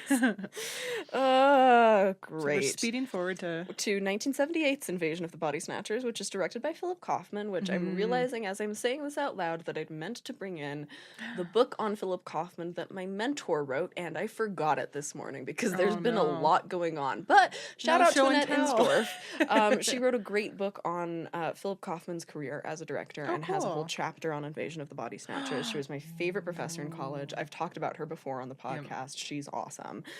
If you really love Invasion of the Body Snatchers, go read her chapter on it because she was good friends with Philip Kaufman and personally interviewed him about it. So that's fun. However, most of my source material for this comes from a 2018 interview with Philip Kaufman from The Hollywood Reporter, which I've linked to in my notes. So if and when we publish those. You know what it is? You can't upload PDFs to Patreon, and I've been very lazy about it. You have to type it all back in? Oh, I'm not doing that. I was just going to export a PNG. We're going to do that. That tracks for us. I could copy paste. That tracks for us. But yeah, they will be soon. If we copy paste, then people can follow our links, which is probably a good thing. Oh, maybe we'll do that. I won't be lazy about it, guys. We won't, but we should. So anyway, that's where most of my source material comes from. If you want to fact check me, go read that article. Yeah. I thankfully was able to get a lot of direct quotes from Kaufman from that, which is always fun. Nice. Yeah. And I wanted to start out with a tagline for you because I thought it actually had a pretty good one. Well, good is a relative term. It had one that I found amusing. Was something happening? Something was happening. Something happened. The seed is planted. ... Terror grows. Oh. Ew, I was like, where's the ... going? So that's the primary tagline that was on all the posters, but they also used get some sleep, which is hella relatable. Get some sleep, idiot. Invasion of the Body Snatchers. Get some sleep. That is such a bad tagline. Why is it sinister? It's literally telling you to become a pod rest. person. Yeah. Yep. Rest. That sounds awful. Rest. Don't tell me to rest. I feel threatened now. So obviously stars our beloved Donald Sutherland, R.A.P. as Matthew Bennell. I love him so much. He was in Hunger Games, Pride and Prejudice as the dad, who we love. He was in Clute. And of course he was also in Don't Look Now, which I am desperate to cover on the podcast. It's one of my favorite horror movies. Why is my brain breaking? Because I've mentioned it many times on here. I just forgot. It's very, very good. It's Donald Sutherland, Julie Christie, takes place in Venice. Gorgeously shot. Very Siena coded film. Also stars Brooke Adams as Elizabeth Driscoll, who's in Days of Heaven, The Dead Zone, Unborn. She's kind of a scream queen. She also was the mom in my beloved New Mexico set Gas Food Lodging, which I wanted to give a shout out to. Oh, no way. That's cool. Yeah, which I love that. I always think that it's Sally Field in that role. She somehow looks a lot like Sally Field to me. That's probably who she was. She reminded me of someone. I kept thinking she was someone other than she was. She's got one of those white lady faces. Especially the 70s. Yeah, that 70s white lady face. Looks like all of the other white ladies. Yeah. She's a great performer. She does a great job in this. Looks like 15 other actresses from that time period. Anyway. Sorry. She's talented. Sorry, Brooke Adams.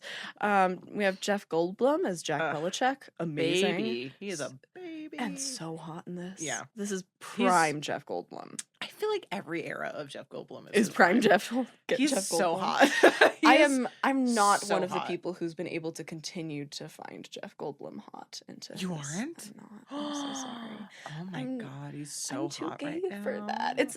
He was hot to me when he was young and had like a femme quality to him. And he's aged out of that and is now no longer hot to me. Oh my god, he's so hot. Obviously you don't need me to tell you who Jeff Goldblum is, but he was in Jurassic Park, he was in The Fly, Independence Day, Grand Budapest Hotel, The Big Chill, Chaos, etc. Yeah.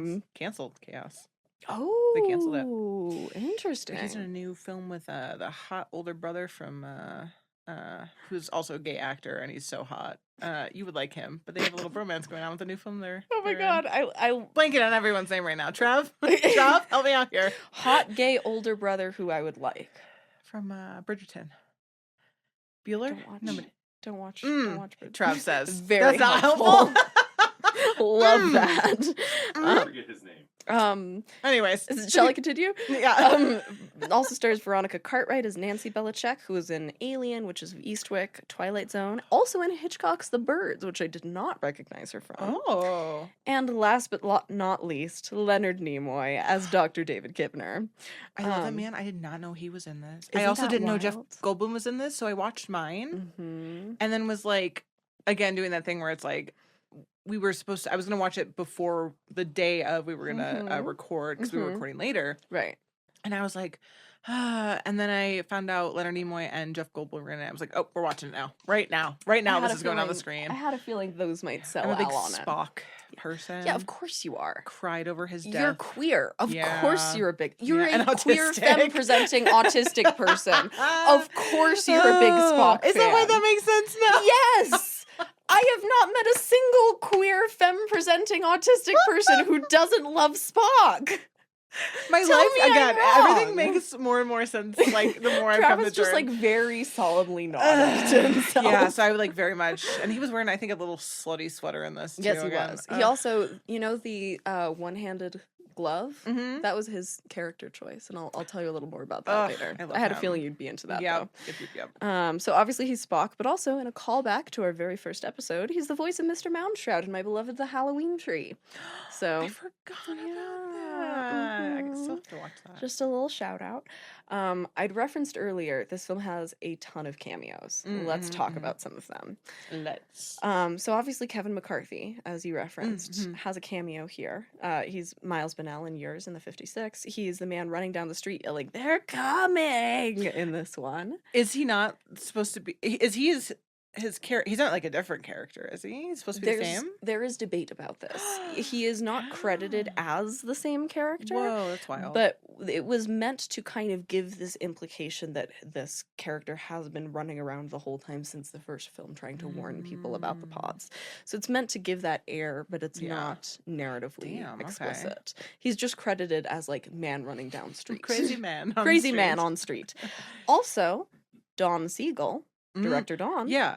Has a cameo too. Where's he? I don't know what this man looks like. So. He, again, director of Al's film, is the taxi driver who drives them away when they're going to the airport. Yes! And he's like, there are 2 passengers, type H. That fucker. And you know what? They were actually terrified during filming that scene because this was not a rear projection car scene. They were actually driving through the streets of San Francisco. And at this point, he had lost much of his vision, and he was filming this nighttime scene with no glasses so that there wouldn't be reflection from the lenses, so he could barely see. I feel like this is karma for making him make Kevin McCarthy run through the streets with the cars. Is his karma to haunt him?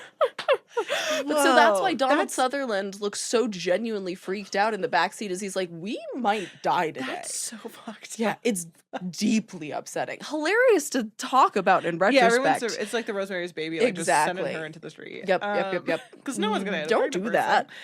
Very funny God. to talk about though. In retrospect. Yeah. Wild. Philip Kaufman's wife, Rose, is the woman who fights with Jack at the book party. She's the one who comes up to him and gives him a piece of her mind. Yeah. And Kaufman himself has 2 director cameos. He's the guy bugging Bennell at the phone booth, and he's the voice of one of the officials that Bennell calls. So there's fun. We love a little director cameos. Lots of cameos really in this fun. film. And I think that also goes to show how much he meant this as a loving tribute to the first one. Yeah. So obviously, both are films adapted from the same source material, the 1954 Body Snatchers by Jack Finney. It's been adapted 4 times, as we discussed. The other versions were 1993, directed by Abel Ferrara, and 2007. And in a fun little midi-tid, it served as the inspiration for Robert Rodriguez's The Faculty. Oh, that makes sense. Body Snatchers was one of the texts that he cited. Did I put that in? You probably did, and I had a feeling. Remember what I've said. I had a feeling that neither of us would remember on the day, so I put it in there anyway. Thank you. Totally if you all remember that we said that, apologies.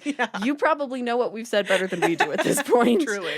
Oh, that's so. Yeah. Love that. But the novel ends super differently. And how much did you read into the ending of the novel versus? A little bit, just to see the difference in the film. Apparently, in the novel, the aliens basically decide to leave on their own. Yeah, which I totally left that out. I have that in my notes. Yeah. I think I just didn't say it. But also, they just maybe you left. said it and it just went in one ear and out the other for me. So apologies. They decided to not put up a fight. They decided to not put up a fight because they basically saw how much heart the human resistance has, and were like, we can't beat that. So very glad neither adaptation opts for that ending at the very least. I think that's much worse. Fair. Yep. And I think the ending is the most memorable part of the movie and is the reason it has the cultural significance that it has for the 78 one. Because, man, what a perfect button on this film. Remind me. Are you kidding me? No, my brain is breaking today. It cuts. This isn't a funny games moment. I swear, this is not a funny games repeat. Remind me of what the ending is. The camera cuts to Donald Sutherland, and he looks into the camera and goes, "Oh my god, yeah!" And that was the end fucking of the terrifying. Yes, it's terrifying. I totally forgot about that. I don't know, Al. Why did you forget about the noise that comes out of his mouth? It's post effects. I think maybe I blocked it out because it's really jarring, really upsetting. It's a combination of a lot of different sounds. We talked about sleepaway camp, like that's moment being. Yeah, it's jarring in the same way. I have an issue with gaping mouths and screams. Because then Dark Skies does that too, and I fucking... Yeah, and I'm haunted by it. There's something really upsetting about a good scream. Yeah. But also the way scary, he fucking... though, right? Yeah, especially because... Uncanny. Yeah. You called me on that. I do not like uncanny. That's why I don't... I swear that's the only thing I'll ask you to remind me of. I do remember the rest of this film. I watched it like 2 weeks ago. Fair. For the first time. So fair. But yeah, which I also have some fun facts about that. But to me, that ending and that shot in particular is the reason the 78 version is so memorable. Yeah. Like, it's a great film. That ending will go down in film history forever. Yeah, I forgot because the friend comes back and she's like, hey. Yeah, she's like, hey, look, we made it. And he's like, yeah, can you imagine the anyways, I don't want to stay too long on that, but I would actually just have a heart attack. Yeah, 100%. So at the time this was released, talking a little bit about cultural context, Jonestown was fresh on everybody's mind. Because that mass suicide happened just a month before this movie came out in theaters. Oh, fuck. 1 month. And that was particularly bad because, and this is a quote from Kaufman, that was a case of a lot of people from San Francisco who were looking for a better world and suddenly found themselves in poddom, and it was fatal. It could not have been a more pointed reason for watching the movie. But looking back on the film in 2018, in that interview that I cited, Kaufman instead compared pod people to Trump followers. So just putting that out there. That's what I'm saying. We need one of those made now. Yeah. Sorry. Not sorry, Nope. actually. Not at all. I'm a queer non-binary femme. We yeah, both are. Yep. We're inherently political, even if we don't want to be. Our lives are inherently political. We don't get to choose. Yeah. Kaufman, as I said, loved the original Body Snatchers, and he really didn't want to make just a straight remake because of that. I love that. Yeah, I was so worried of what it was gonna be. It could be just sucking the soul out of the original, which is it's a film with a lot of soul, that 56 version. But I found this really lovely quote from him about how he approached the process of remaking this, where he says, quote, "I saw when it first came out, and I remember discussing it with friends. Part of the discussion was, what was the paranoia about? Was it communism or McCarthyism? And that made for some interesting discussions at the time. In this strange way, it was an extension of great radio, I think, because people listened to stories on the radio, whether it was Orson Welles' War of the Worlds or The Shadow. There's a more receptive mental set. And as he was thinking about, okay, so what can I do that's different? He specifically kind of honed in on location and color as the areas where he could play with something different. So it's so good. So it's like 70s saturated and shadows and in particular, we're going to talk a lot about his lighting scheme for this. Cool. Because he is so particular about his use of color. Yeah. I can tell. You can tell in this. Yeah, like obviously the production design has incredible color, but in particular, where and when he uses purple and green lighting is just delightful. It's so, especially to come off like a black and white, like more like noir lit and one film. where the lighting is very prominent too, like in both the 56 and the 78. So that is really what sticks with me visually about the films is their lighting, more so than is typical. But so he said the allegory metaphor was moving it first of all into color, and second of all with a contemporary cast, and thirdly trying to give the characters a depth of characterization in a way the original didn't. The last thing was moving it to a big city. By the time we were making the film, paranoia had certainly gravitated to big cities where it lurks now more than ever. Yeah. And he was kind of particularly interested in San Francisco as a city because it is stereotypically seen in such a progressive place. And so his idea was, of all the places for the pods to hit, what would happen in San Francisco, particularly compared to somewhere less liberal. Truly. Where you would think San Francisco, it seems like there's this sort of sense of false security setting up there. Also, there's like such a, diversity, sense of self in a way that seeing kind of this mass change in people sweep it would be like super scary. I also just love that they wanted to shoot in San Francisco in the first one, and I wonder if he knew that too, right? Or if he was just I'm like, big sure city, he did. I'm sure he did. Yeah. He was also, when he talks about wanting to dig into the characterization, one of the things that he was really interested in was finding little moments of humanity for the characters. And there's this great story that he shares about Brooke Adams' eye roll during the dinner scene where she does that like twitching her eyes back and forth real fast thing. Oh, her like little party trick? Her party trick. Terrifying. Yeah. Terrifying. I can jiggle my eyes, but not to not that like extent. that. My God. Yeah, that was it's fucking terrifying. And so here's how it came about. Oh, I was so curious if you were going to come with this fact. Yes, I'm so glad. You do know this fact? No. Okay, good, good. But I was like, I gotta know there why has to that be a was story in there. behind that, right? Yeah. You can tell. So Kaufman says, I said, Brooke, what could you be doing during this scene? Is there anything? And she sort of jokingly rolled your eyes. And if you'll notice, they roll in opposite directions. It's kind of an amazing human feat, which just goes to something the humans can do and would do and pods would never do. And the way she laughs and the way he laughs at her when it's done, to me, that is one of the core scenes of the whole movie. And it just sort of came from having time to scratch a little bit of character. Often people on the set or at the studio are so worried about just getting content. And content is not necessarily going to make the scene full of humanity or feel compassion and amusement and humor. That's what Don Siegle was him. trying to fucking do Yes. too. He was like, let's fucking hang out, especially on the Exactly. crunch time. Yeah. He was like, let's let the have, actors improv. yeah, and get Give some them the humanity. space. Get some eye rolls going on. And that's where like the humor, I think, if there was a little bit more, there would have been a little bit more humanity to it. Because like in time of crisis, inherently, I think as humans, we like connect in these very weird ways. Yeah, that's what we turn back so to. I love that they did that for that reason and put that in there for that. Wow. Let's jump ahead a little bit to that ending. Yeah. Now that I'm refreshed. Now that you're refreshed, now that I've recreated it for you. Kaufman kept the twist ending a secret from everybody, which I love when a director does that. Too. Donald Sutherland only found out about it the day before they shot that scene.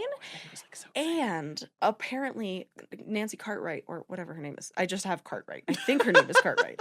Cartwright probably didn't even know until they filmed the first take what was going to happen, which I do think that's a little bit iffy to do to your actors. But according to IMDb, the original script called for the characters to just like exchange a reassuring look with each other. But Kaufman chose to not even shoot that version so that the studios couldn't make him recut it if they tried, which that is love that. That fucks. That That's really so fucks. Cool.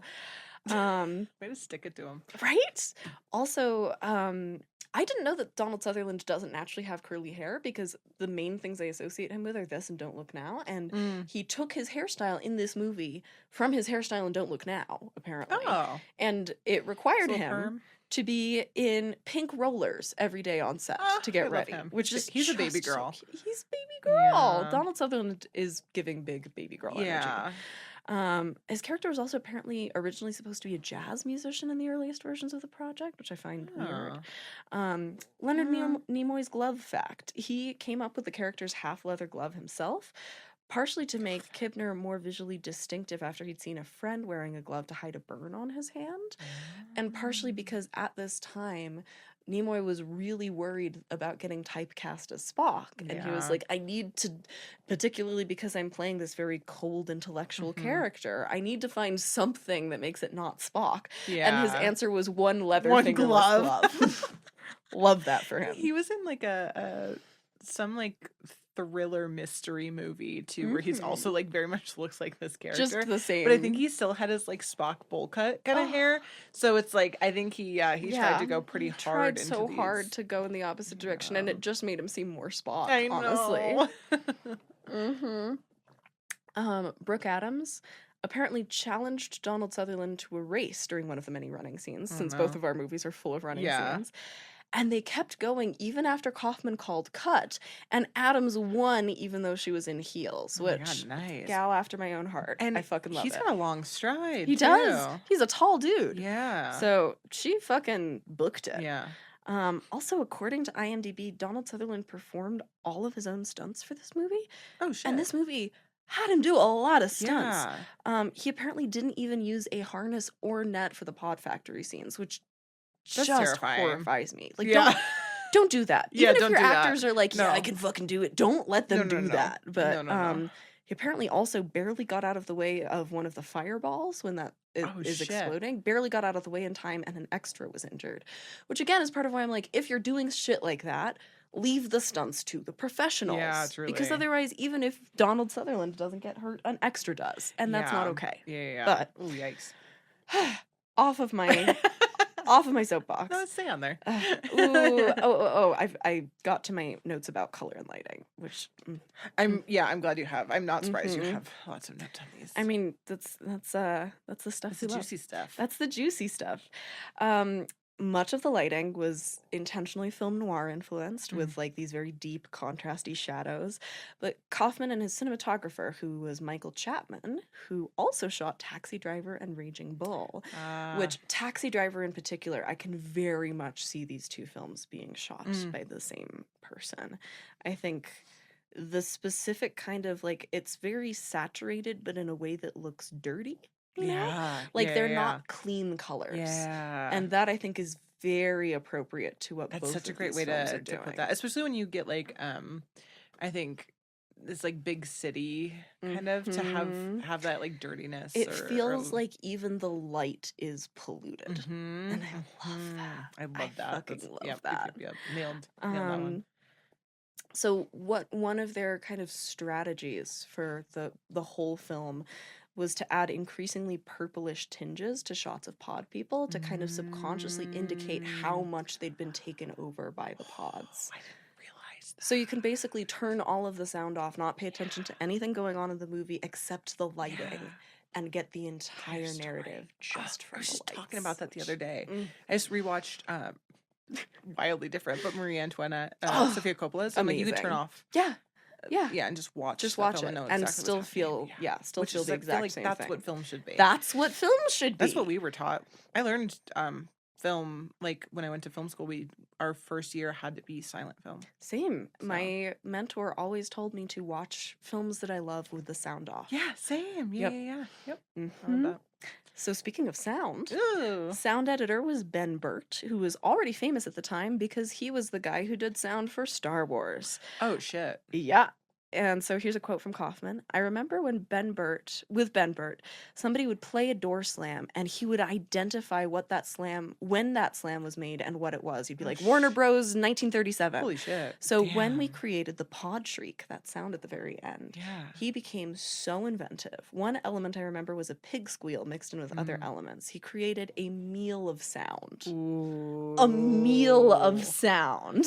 Ooh. Ugh. I love that. And like, yeah, it is such a deeply unnerving, specific sound cue. And no matter how incredible a performer Donald Sutherland is, had they just used the sound of a human scream, it would not have hit that way. Oh, yeah, no. Well, it would have been human, too, yeah. So. There's also these constant, ever-increasing sounds of the sanitation trucks in the background underneath every shot. So the movie is kind of increasingly taken over. It starts with a lot more natural sounds in the background diegetically. I noticed that. Where you hear crickets, you hear city noises, you hear people.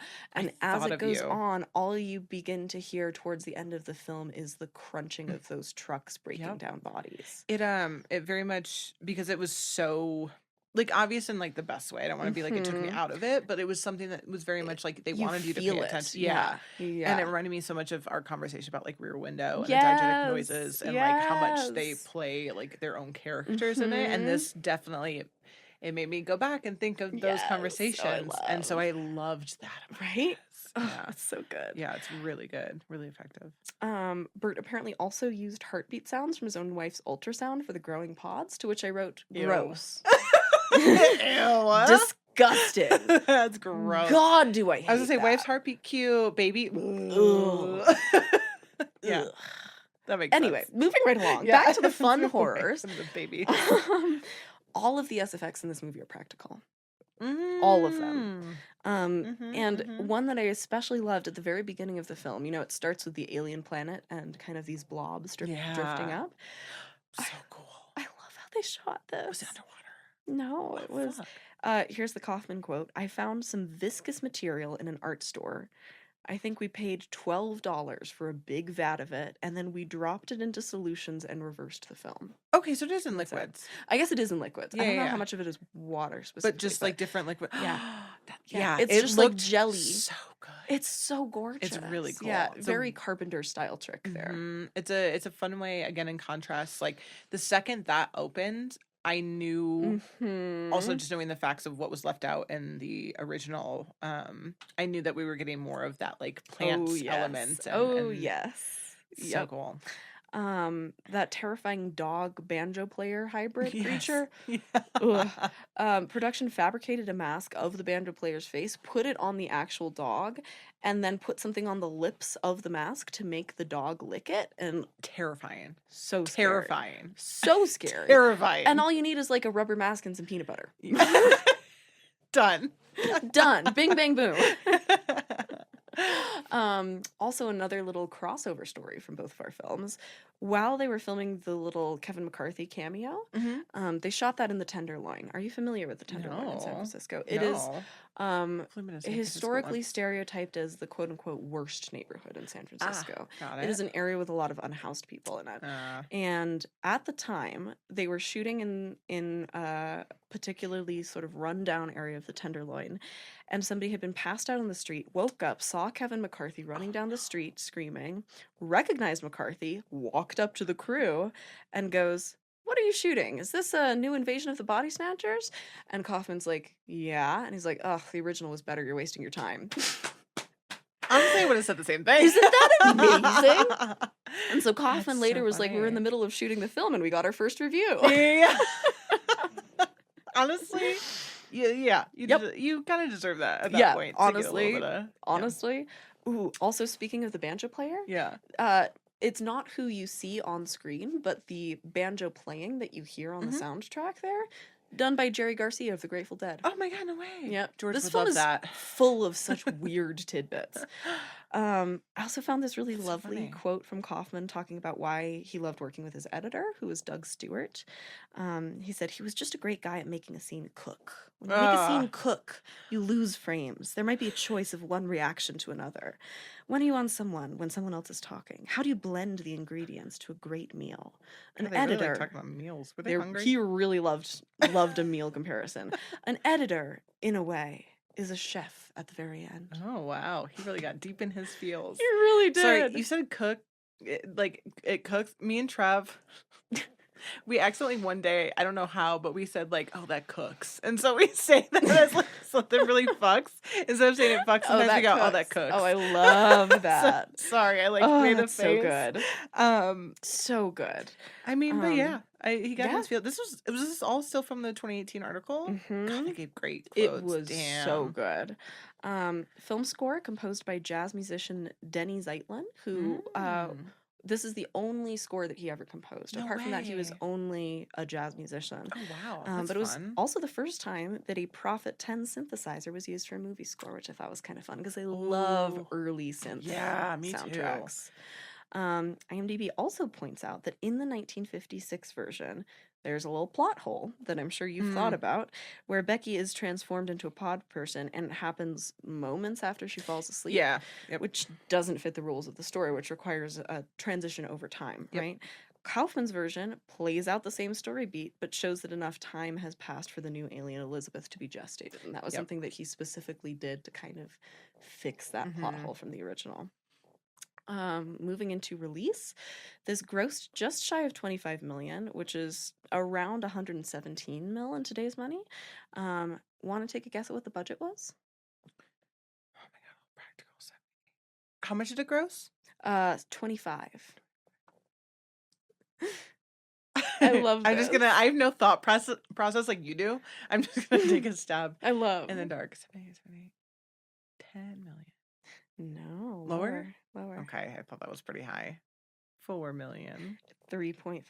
Okay. Yeah. Yeah, I figured I overshot that. No. Damn, that made a lot of money back. It made a lot of money back, and also 3.5 for shooting in San Francisco with Wow. all of the street scenes and that all this the practical, and there's so many stunts and so much. And Donald Sutherland was a big deal at the time too. Yeah. So it's wow. I'm very That's impressed. a very tight budget. It's a very tight budget.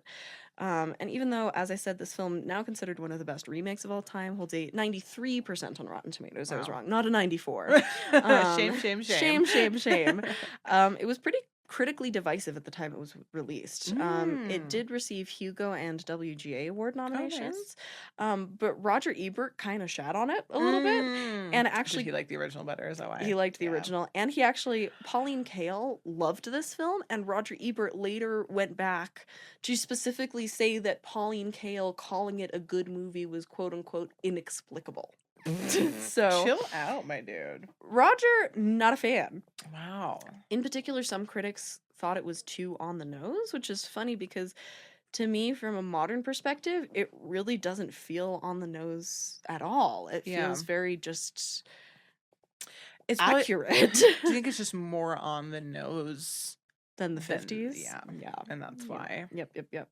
And it also makes me wonder if our filmmaking style and taste has become more on the nose with time, which it quite possibly has. But maybe my favorite release story yet that we've covered on the podcast, and this feels very up your alley in particular. Yeah, we both have release stories. And those are hard to find usually. Yeah, there's not many of them. According to IMDb, the night after the film's release, someone hid a bunch of pods all over the streets of LA, and people got so freaked out that they started calling the police. Oh my god, I love that so Isn't that much. amazing? They took note from Don Siegle. Yes! It's like such a Tingler style gimmick, and I wanted love to it. Tingler at I some point because of fucking that. love it. We should play Whoa. the Tingler. Who Yeah. took the time to make a bunch of pods? Were they life size? I think so. It sounds like it. We And should do that around here. We should. We should play it at the cinema. Yes. Leave And one on then- the plaza. Yeah. Leave one. Yeah. And Leave it's one at 3D the marketing. railway. Yeah. Oh, so into Oh my it. God, yeah, we're doing a pod. There's That's so also fun. right. It's so good. Yeah. There's also a lot of kind of juicy stuff to dig into with the differences between the pod speeches and the 56 and 78 versions, where because there are some areas of these two films where there are lines that are almost taken directly from one to the other. Oh. But this is an area where they shifted the line in a really interesting way. So in the 56 version, the pods talk about being born again into an untroubled world, free of love, desire, ambition, and faith. Whereas in 78, the same line is, you'll be born again into an untroubled world, free of anxiety, fear, and hate. So there's like this Brave New World-esque numbness to the absence of bad feelings. Yeah. Like the 56 one is, you won't feel love, you won't feel joy, you'll just be free of all of the things. The 78 one is specifically, you won't feel pain. Yeah. And that's really fascinating to me as a move, a historical move. There's also a lot more distrust of the government in this than the 56 version, where the 56 one seems to genuinely think that the government has people's best interest at heart. Not the case here. Which I think is also maybe part of why it's held up as well as it has, because we have very little trust in our government. I was going to say these, even we talked about like, even if we could keep making these, right? And they can all have different like tones and what's happening at the time, but at the same time, they're all very much talking about the same thing no matter what. So again, exactly. Yeah, it's timeless in that way. There's also a lot of people have kind of written about this film. In particular, there's this theorist, Christian Nöppler. I don't know. You sound like me. He writes a lot about the 78 body snatchers as an allegory for the death of hippie counterculture, which makes a lot of sense, where in the end, the Belichick's, quote, cannot escape assimilation by the pods. They just see it coming. Yeah, that's kind of what I was getting out of it, is kind of this like going in from the 70s to the 80s and kind of this like death of this like counterculture and wanting them all to kind of conform back into this like working class capitalism, you know, like trusting the government and So now we get to a mini little film theory rant corner. Ooh, because we haven't had one of these in a minute. We haven't had one in a minute. Yeah. Well, and this is not a particularly theory-based film theory rant corner. This is just me presenting my own theory. These are my favorite, though. Yeah. It makes me think about the film difference. How are you going to fuck me up this time? Yay! That's what the corner should be called. Well, and I did. How does Siena fuck Al up this time? Well, I did try to research this to see if I could find other people writing about this idea. And I found people writing about this concept in relation to the 93 body snatchers, but not the 78. Okay. And I've still not seen the 93. Yeah. But apparently this is an explicit plot point in the 93 one, and one that, for reasons that are about to become evident, could not be explicit in 78. Okay. I couldn't stop thinking about. Okay. I'm gonna Ooh, stop. Yeah. Gonna stop stalling now. So I just cannot help but think that looking back on this film from a modern perspective, particularly as a queer person, seeing, to me, the scariest scene in this movie is the bathhouse. Yeah. That scene is so frightening. Yeah. And the idea of a horror movie where the scariest scene takes place in a San Francisco bathhouse in 1978 feels so haunted by the specter of the AIDS crisis in a way this film could not be aware of at the time it was made, but that is so applicable to what the film is about. In this idea of this thing spreading in your community between you and your friends that you cannot see until it is too late, that you cannot see until it has taken them over and taken them from you. Yeah. And to me, that makes the whole film so much more chilling, because at this time, in San Francisco in 1978, HIV was already being spread. yeah. We just didn't know it. Yeah. And so this was happening parallel to this film being made at the time in the place the film was being made, without them being aware of it, which is in itself a very Body Snatchers type concept. Oh, absolutely. So they cover that more in the 90s one? Apparently in the 93 one, there is a specific AIDS metaphor. Wow. Okay. Which makes sense. Yeah, but it's scary to think that was literally happening, and it was literally happening at the time. And which again, is like the tone of this is like this underground, and in particular this underground thing that the government wants to ignore, that the government wants people to keep getting killed by, while they don't shut down the bathhouses. And I just, as a queer person, cannot look at that and not say that's feel the parallel. Well, that's what, again, I think that's why these are so great, is because even with them not knowing, this is, you can put that. You can read that onto it, and it is like such a perfect, eerie allegory. Yeah. Oh my gosh. So, did that fuck you up a little bit? Yeah, but it's it's there, and that's why I think I love this concept so much, is because, again, you could put these like sheer overlays and take them off, put them on, you can layer them, and you can read it as a metaphor for so many different things. Because looking back, it's like it works. And oh my gosh, yeah, bathhouses. I can't believe there's no one you couldn't find. It makes sense. It was probably diluted by the fact that the 90s one was speaks specifically about it. So maybe I just wasn't finding it in my research, because when you type in "invasion of the body snatchers HIV," it's hard to of the look body up. snatchers AIDS, it is very difficult to not have stuff come up about the 93 one. But they all kind of muddle. It's hard to sift through for these films, because again, they all kind of cover the same things in different ways at different times. And obviously there's no way that Kaufman could have been thinking about that at the time. But it's eerie. It's that so kind of eerie. lingered. Lingered the real enough life. for it to then be the main thing that the next filmmaker focuses on. And pretty adapting closely. This. 93. That's only 15 years later. Yeah, that's crazy. And look how much changed in those 15 years. Truly, true. That's what. Yeah, I know. We need to Hollywood. Hello. We need to have like markers that every X years we need to make one of these, because damn, we're due for one. We really are. Yep. For so many reasons. So now that we've talked about both of them, what did you think of the 78? What's your verdict as somebody who loves the 56? Yeah. So, well, it's hard for me to like break apart, because again, I think the 56 was such a foundational film for me in my like horror journey. So nothing for me, like watching them side by side directly, I still, for me, the 56 will just hold dear. Maybe it's just because I saw it first. No, it makes perfect sense. Yeah. But I just love the pacing. I love the tone. I love it. I don't want to say in a bad way it's a simpler story, but it plays out a little bit, where again I think you can add a little bit more onto it. It has more the feeling of a short story than a novel. Yeah. I think, well, I said it's a Twilight Zone episode. Yeah, you know what I mean? And totally. I love watching a Twilight Zone TV show. So for that, I love it. It was really, really fun, and I was very pleasantly surprised at how different the 78 was in the best way. It was again, it's such a different movie. Oh yeah, and I just love that it played different.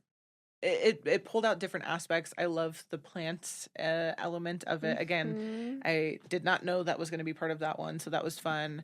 It was definitely very 78. It was very Siena coded, which I noted very, very quickly, just with like the cinematography and the lighting and the wardrobe and even like the dialogue. It was just like very, I'm like, this is so Siena. And like, I don't think either of us can. Why don't you ask? Yeah. I'm like, I don't think that is so your film. Yeah, I don't expect I don't you think to feel. Anybody is going to be surprised to hear that you love the 56 more and I love the 78 more. And I don't think either of us expected that to change. Yeah, it wasn't going to change. No. But I was fun. pleasantly surprised by how much I liked the 56. And it sounds like you were pleasantly surprised by how much you liked the 78. I just didn't expect everyone to be in it. And it was just like so much more filled with things. It's a juicy film. It's a dense film. There's a lot happening. I want to watch it again. Especially now. God damn it. Always putting things in my brain. Watch it as an AIDS metaphor now. But yeah, no, it was fun. I'll definitely watch it again, I think. But it will be hard for me not to there's a comfort in the 56 for me. That if you like old Twilight Zone episodes, like put it in the middle of one, it feels just like a Twilight Zone episode. So in that way, the short story and yours felt a little bit more fleshed out. So fleshed out, fleshy, fleshy, less frothy. We threw it in there. Trav hates it. So horrifying. And Warren's just a pod person over there. Yeah, disassociating. Yep. Warren just has no idea what's going on. But yeah, I think these are good.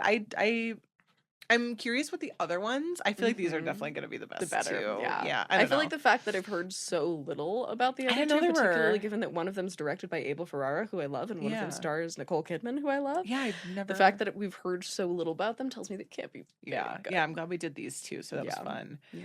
I feel like they'd get good. I would give this probably I think it's a perfect score for me. It's just such like I think they're both perfect scores. Yeah, they're honestly. they hit. They're both they cook. They both perfectly do what they're each trying to achieve, and they're both trying to achieve such different things. Yeah, they're so different. I loved it, and I think they make a really good pair because of that. Yeah. Definitely watch them as a double feature. It's a great double feature, especially because yours is so short.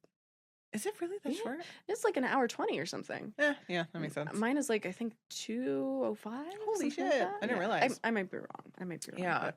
But yeah, that was fun. I liked doing that. I was really happy to watch. Me too. Watch it now. I finally get to. I feel like every time I bring up Invasion of the Body Snatchers, everyone's like the pod. I almost said it.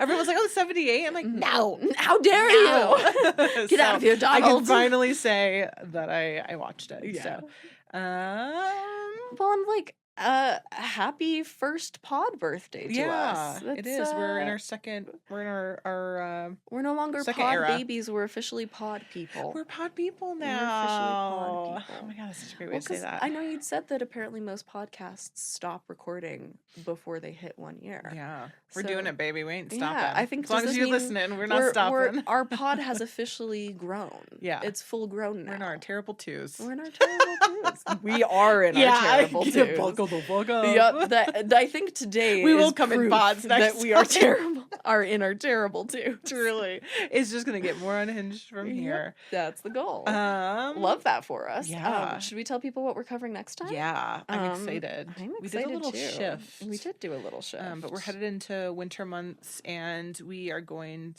I don't think tickets will be on sale yet, but we're going to be showing 1982's The Thing at the Jean Cocteau Cinema the first weekend of December. Classic winter movie. Yeah, I mean, it's what like everyone. I feel like everyone's been telling us to play it at the cinema, so I'm like, why not now? We must. Yeah. So I will be covering that one, which I'm very excited. The Thing is also in one of my top films of all time. I just think it's brilliant. The special effects live rent free in my mind. So I'm very excited. The story about how they did those opening credits. Yeah. So good. I'm excited to talk about it. So probably not new information for people, but I'll do my best. So it's probably going to be new information for me because while I've seen The Thing, I've not read anything about the making of The Thing besides that opening credits fact. Did a wormhole deep dive a few years back when I was like really into The Thing. Yeah. The whole thing. The whole thing.